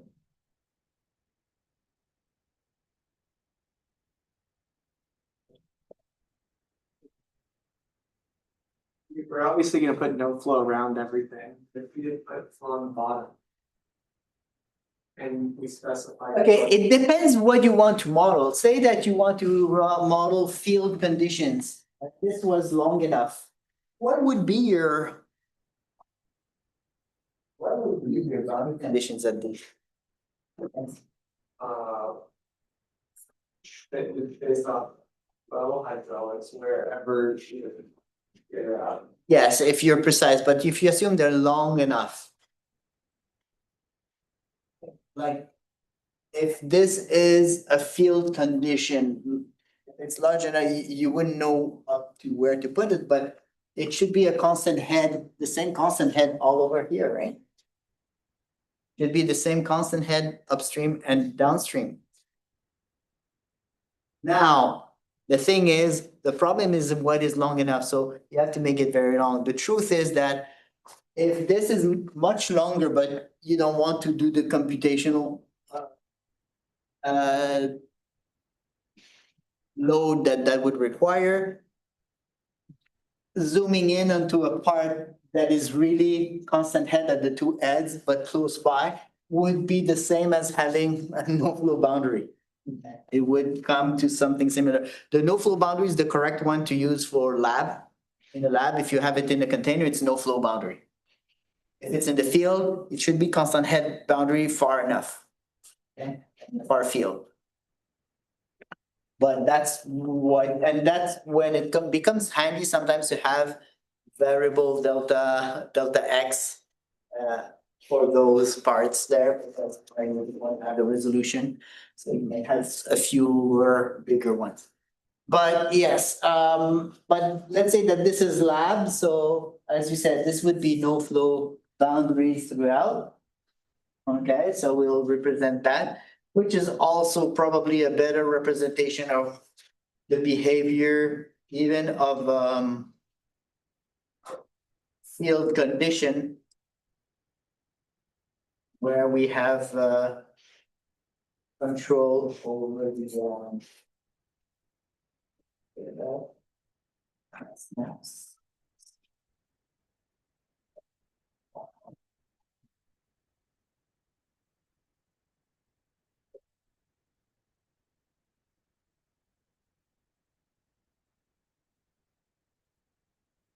To myself, it happens.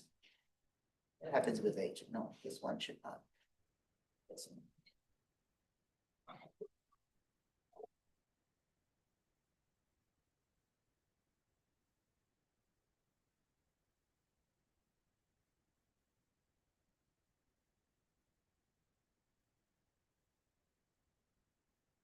I think I got it now.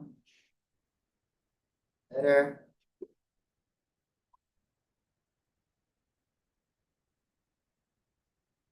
Well, that will be no flow. So these are the different boundaries that we have. Don't forget the one in the middle, it is a no flow. It's actually more than a no flow, it's a no flow on the set, but yeah, we can have a single one there. It will affect how the rest is calculated.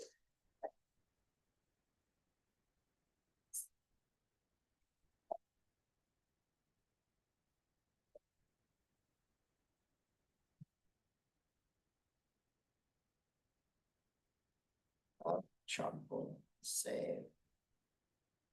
Why is it not saving?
Well, not saving.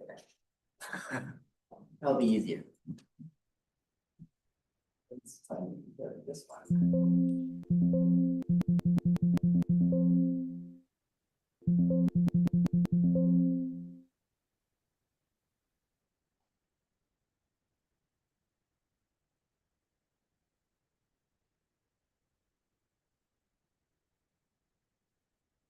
Running out of RAM. Yep, I was running out of RAM.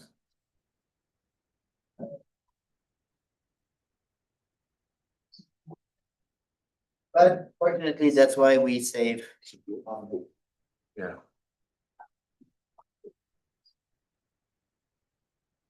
I just opened what? Okay. Yeah. Finish, so. I just deleted it as well, but I will do another slides. Six. Just press space on and here. I just opened it. Just open it. Want you to save it here? Yeah. See, this one had no problem saving. I'm not sure why the drawing couldn't save. Had What? memory problems. Yeah. So we know what the boundary conditions are now. We can set the boundary conditions. So we said the top is all constant head 5 up until where we find here, right? So let's set 55. So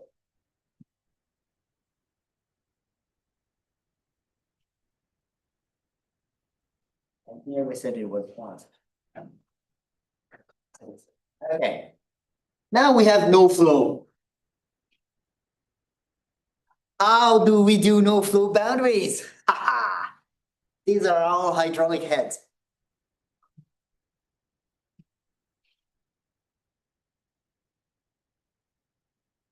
So we have hydraulic head. How do I define no flow?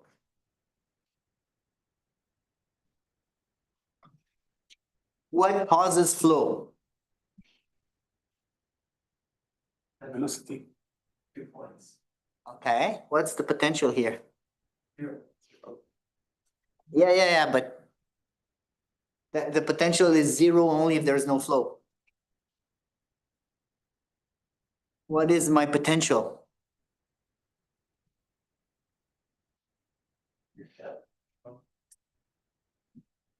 This is where you have to go outside of the, textbook, definition is the potential. Oh, yeah, that's nice, but in practice, what does it mean here? What causes my potential for flow to occur? There is no velocity available. What is Darcy's flux? Q is equal, okay? AI and A. Okay, what is I? What is The I is the gradient. gradient, okay? The gradient is what? Delta H sur over R. Okay, so what is your potential? What drives the flow? Over a given L of domain, what causes flow? The head loss. Yes, so the delta H, Yeah. the delta H is your difference, is your potential difference, okay? So for there to be no potential difference, you must have at the boundary, you must have a delta H of 0, which means that the virtual H on this side that doesn't exist, there's no value there, right? But it must be equal to that. So there's 2 ways to do it. The one way, in some ways it may be the more proper way, is to change the formula. So here, I would say that it's equal to 2 times this. Okay, let's see. The average is equal to this one plus this one. Okay, so C5 plus E5 divided by 2, right? But C5 must be equal to E5, so it's E5 or 2E5, so it's basically equal to E5. Okay. So there's 2 ways to do it. Either you add a virtual node here. On a spreadsheet, it's super easy to add a virtual node that doesn't exist. So we'll change these. Is that virtual for the sheet pile or outside the door? Well, in the sheet pile, we'll have no choice. We'll have to use the proper, the proper formula because at the node, because otherwise it cannot be both that same value and at that same value at the same time, right? Because we have a single node there. So on the edge, but just keep in mind that that's a quick cheat that you can do on a spreadsheet. Instead of changing the formula here, you can use the same formula everywhere and just add a fake node on the outside. Okay? That's the quick way. So call this the let's change the area style here.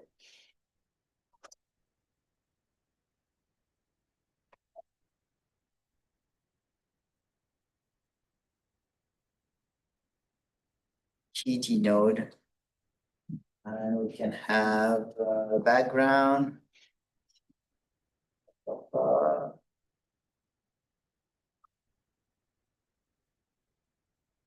GT nodes. So those were all 2 GT nodes.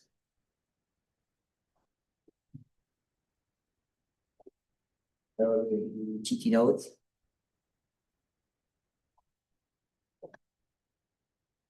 And those will be. You know why I use this color?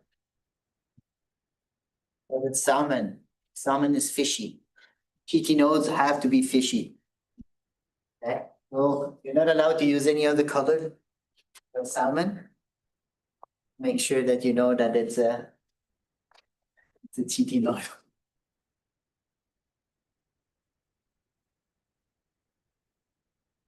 So those nodes do not exist. Okay, so I just say equal to the other.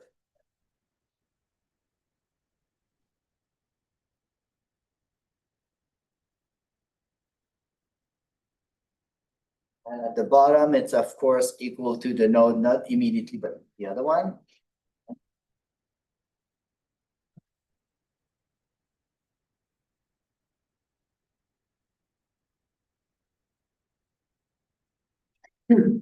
This one is equal to that one.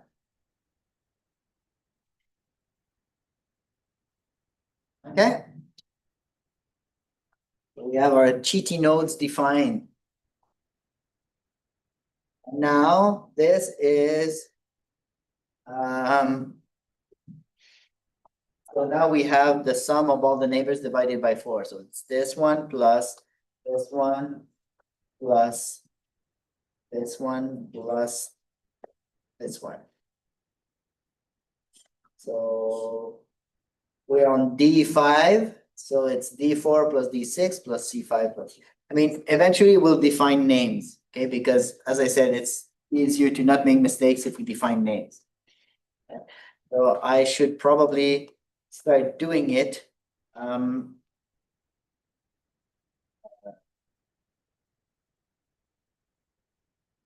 F uniform. Okay.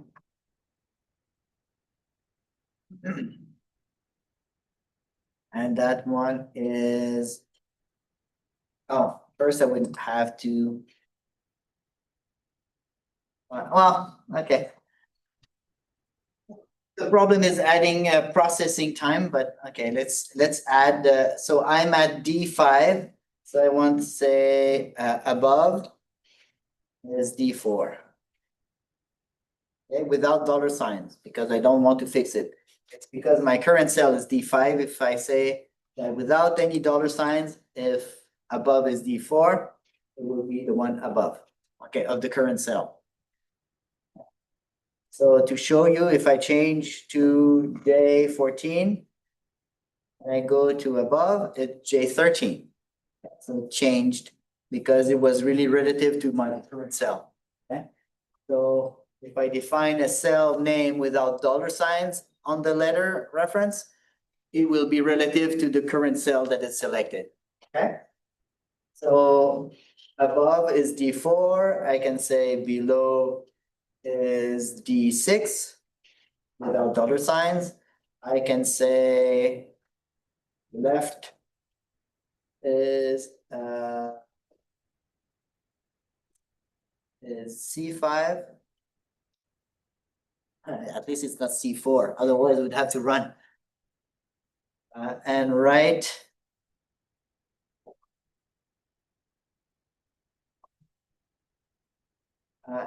is E5.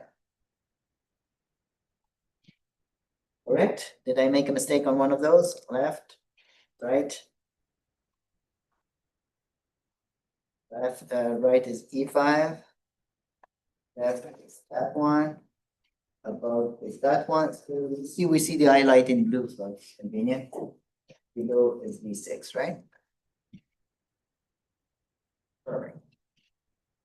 Since that is, we can just say it's left plus right plus above plus below, divided by 4, right? That way, when I need to change my formulas, I can just change in the definition, okay? And here, it makes it easier to follow. It will slow down the process because it's processing that formula. Okay, so be aware of it. And LibreOffice, I think, can be, if you have a graphic card, It has been coded to use a graphic card, but I don't know if that works if you've defined names. To use the acceleration with the GPU. So it does use GPU. I don't know if that works only if you have plain cell functions. I'll have to look into that. So we copy this everywhere except here, right? So we're not going at the edge here of our boundary condition.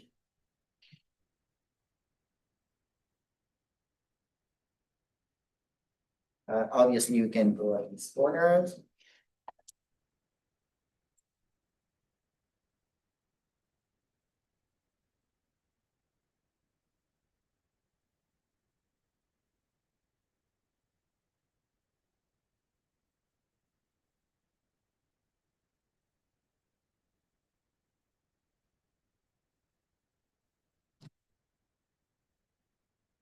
Okay, and now the trick is now my boundary condition. My boundary condition here is what? On this side of the sheet pile, the equation will be slightly different. It will be two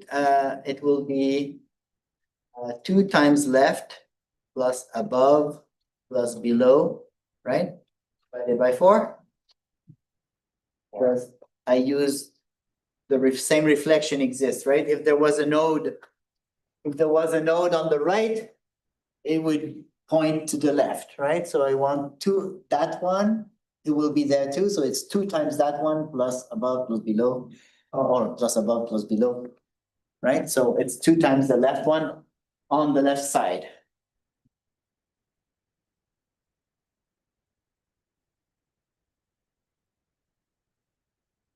On the right, it will be 2 times the right.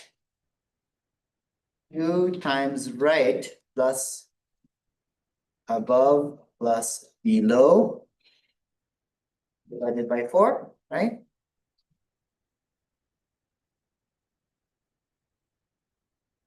And at the bottom, it will be equal 2 times below plus left plus right divided by 4. Sounds right?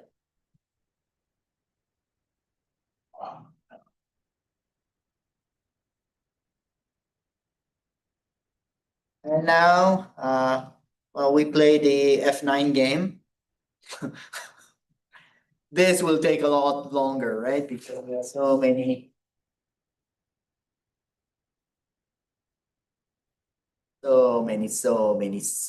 points. Now we could have conditional formatting on this. And if you want to kill your computer, go right away and do that. Spreadsheets are optimized to let you do and undo.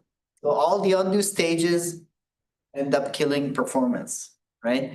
And so the more conditional you have and so on. So some tricks, sometimes I like to copy and paste just the values at the end to get my nice formatting. It's a little trick that I use to, okay, I have 3s there at the middle. That makes sense. That's what I would expect, right? Because everything was symmetrical. So I would expect that middle line there below the sheet pile wall to be 3s. So I think we have finished. Just wanna know, how did you find like the value at no flow? No flow, The function, the formula? yeah, Okay, the formula is for any cell here, we said that it's the average of the neighbors, right? For uniform soil, when we don't have K. So it's left, right, we call it left, plus right, plus above, up, plus down, okay? Yeah. Okay. L plus R plus U plus V over 4.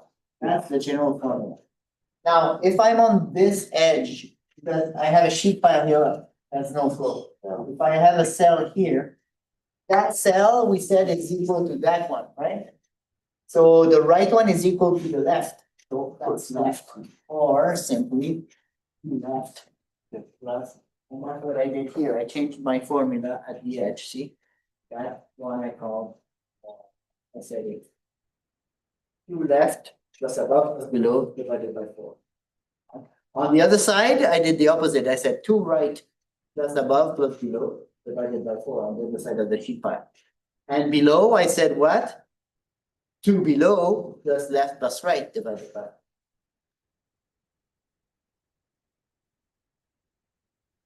But that's below, so you cannot go above. Above there's a sheet pile, so it reflects. And on the ends here, I just cheated. I would have used the same kind of two times left on the left side, etc., etc. I could have used it, would have worked the same way. But here I cheated because I could. It was easy to cheat in a spreadsheet.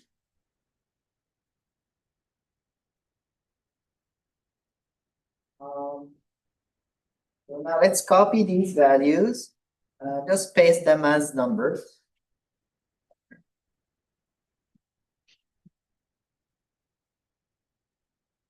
Delete my cheat values. They're not part of my domain. Just want to get nice colors. That's what we are all about in engineering. Our color palette, our color scheme. You know, people think that we come into engineering for analysis, hardcore analysis, but really it's to get these figures, these graphs with nice gradients, right? Who is not in engineering for that reason? Right? See, everyone's here for that. I knew it. That's our secrets, eh? Let's not, and paste IN. let's not tell the world about it because, you know, we might lose our reputation for people. So now we can use conditional formatting. Okay, so I will use conditional formatting. We will use a color scale in this case. Um, all cells, color scale. 3 entries, that's good. Not percentile, but percent. The minimum should be what color? Should be, we want to invert it, I think. We want to use green for minimum, darker green for minimum, and bright red for maximum, because pressure wise, you know, high pressure is bad. So that's my story, and I'm going. So, okay, fine. Let's see what that gives us.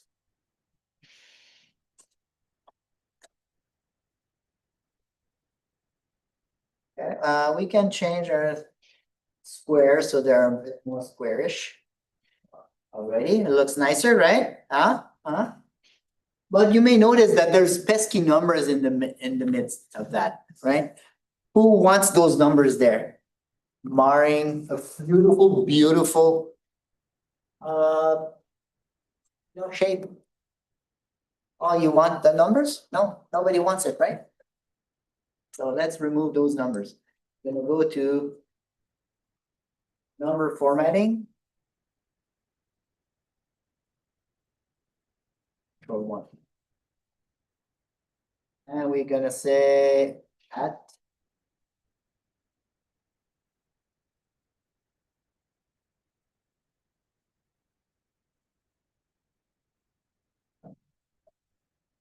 one. Eventually I'll find it. There you go.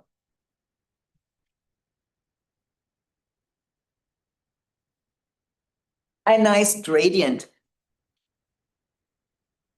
Just on the spreadsheet. No numbers, pesky numbers, so you can copy that, paste it on a drawing.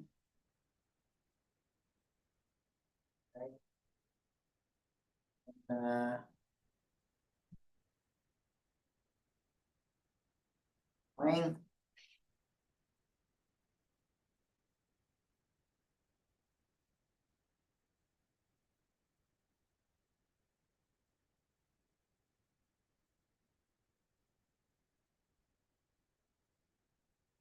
This time it worked.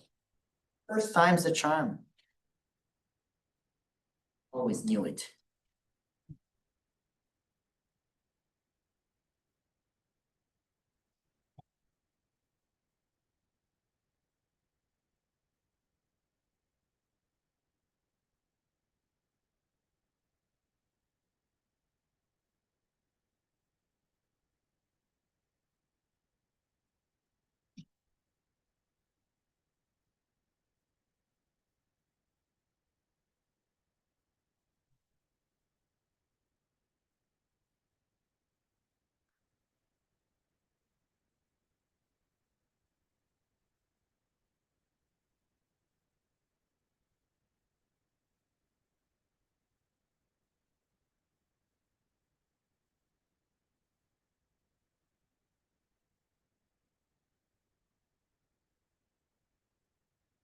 So, if I paste it here, can I?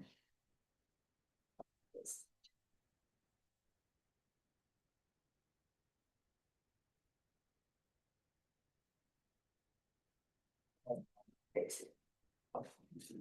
Paste it in.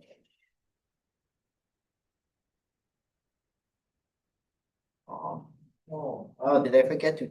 Ah.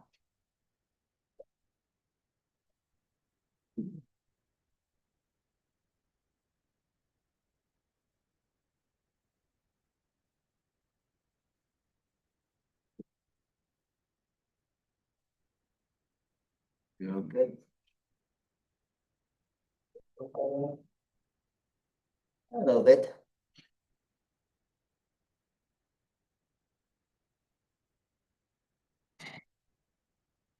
So we can crop image.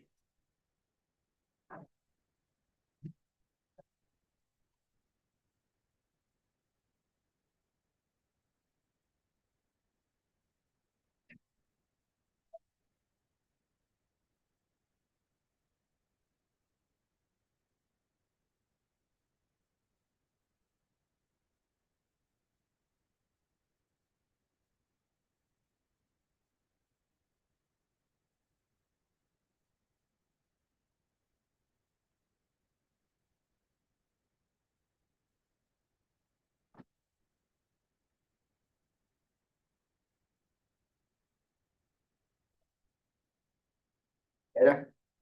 There you go. So this is our output. We can do so. We have one way of plotting the hydraulic head based on our contour lines.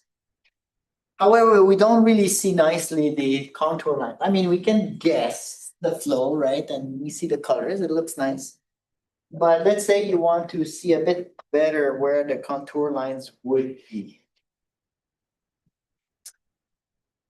Fortunately for that, there is this thing that exists that is called conditional formatting. You may not know about it, but it's very useful. So let's say resolution. We have say we want go by jumps of 0.25 maybe. Now here, let me remember let me see if I can remember how I used to set this up to make it a proper conditional formatting. If I manage, I will remove that conditional formatting and I will re-add it. And this time we will have formula and we say, oh, no, first I should define new formats. So we will define light,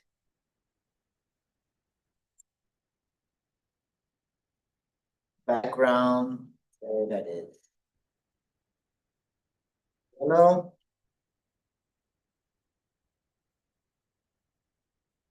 and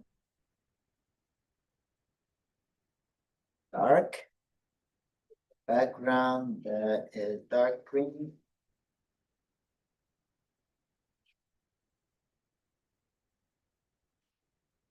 So if we go to conditional formatting,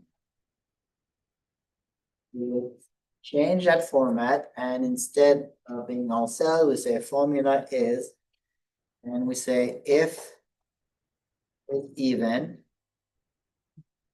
even what? The value. So my cell, see my active cell is D4, right? So I will say D4 or the integer of D4 divided by resolution.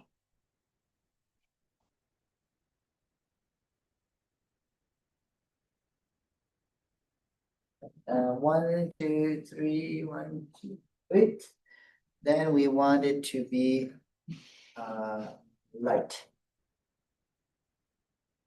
However,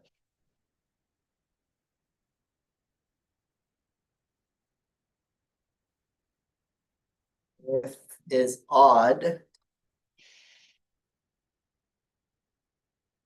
then we want it to be dark. Define dark.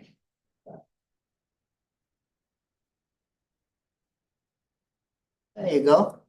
So it goes by jumps of my resolution. And I see that this shape, I could draw if I had smaller intervals. You know, it would look like entirely my contour lines.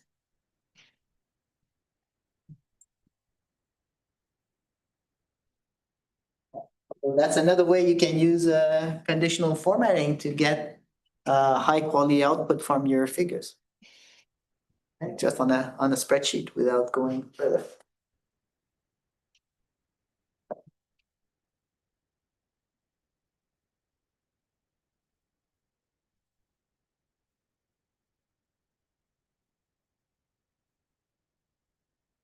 And that is what you expected in terms of contour lines, right?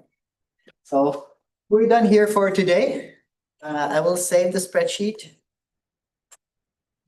Copy the spreadsheet to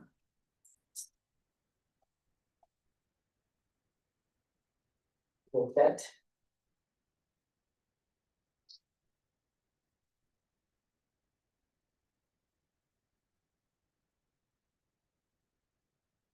Um,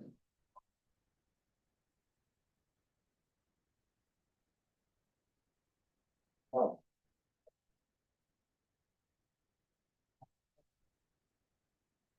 The formula will translate.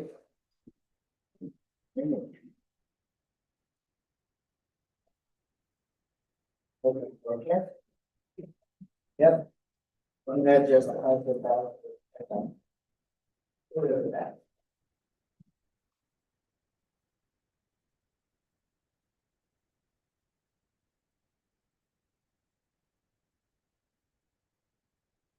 That is done. Is there any questions on what we did?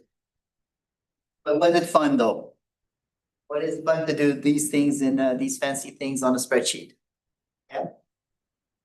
So what would you do if you had to draw flow paths? Flow paths are more complicated. You would have to re-express your actually, I should find that paper that was about generating flow nets from the flow path, because one of the problems with it's a problem that we always have when we generate these, okay? And we end up with flow paths that are not conservatives because we start from the equipotentials. There is another way to formulate it, and that paper was about it where they formulated the differential equations to basically I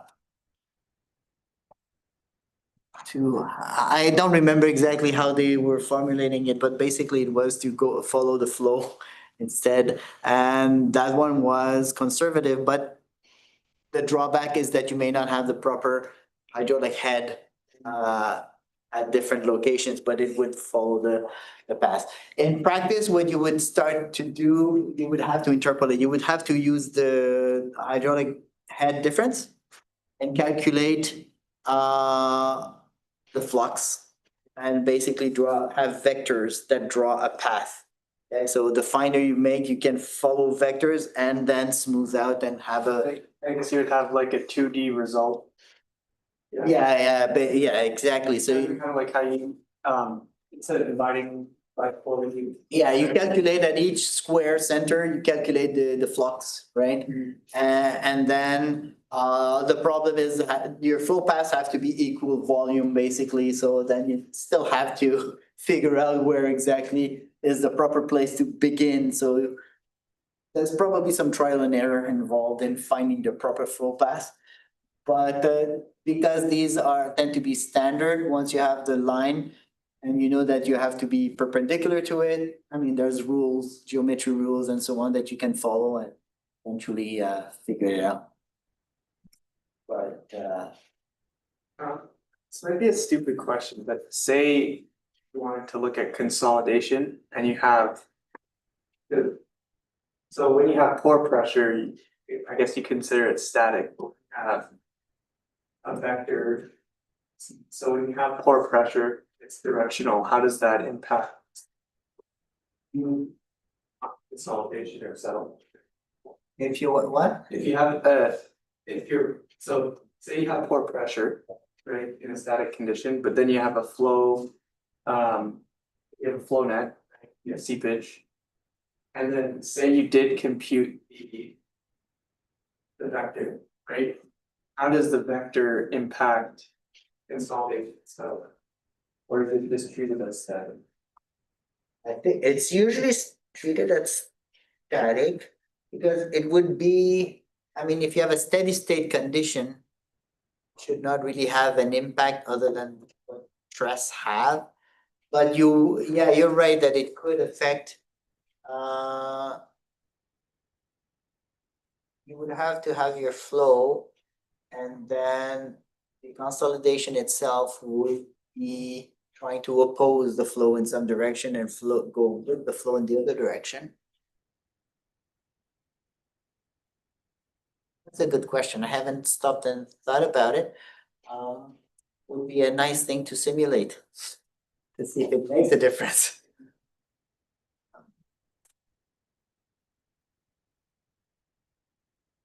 Because you might be changing the condition that is dual drainage sideways to a single drainage sideways, so has a chance of making it slower to consolidate, right? Because if the shortest path sideways becomes driven in one direction, I would expect it to lengthen the required time for consolidation.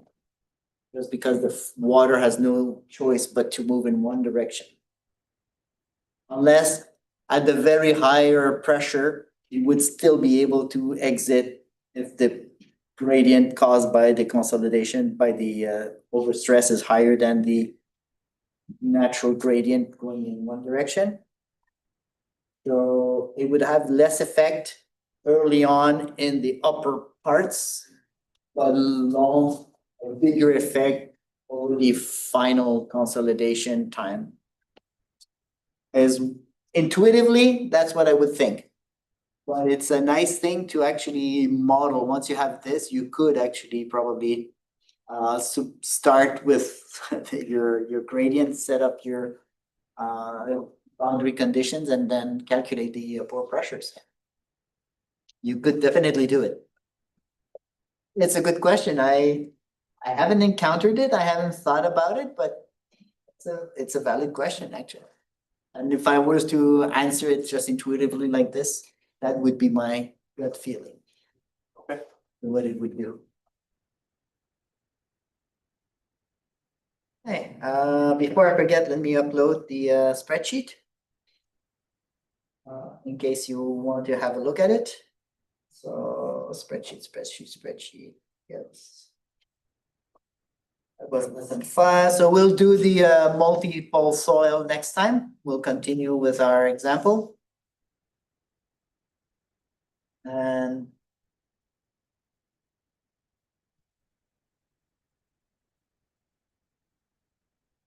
should make date today.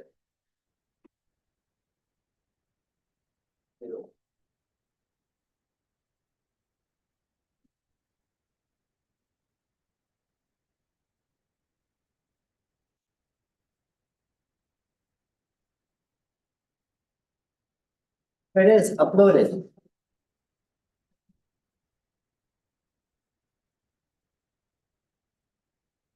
See.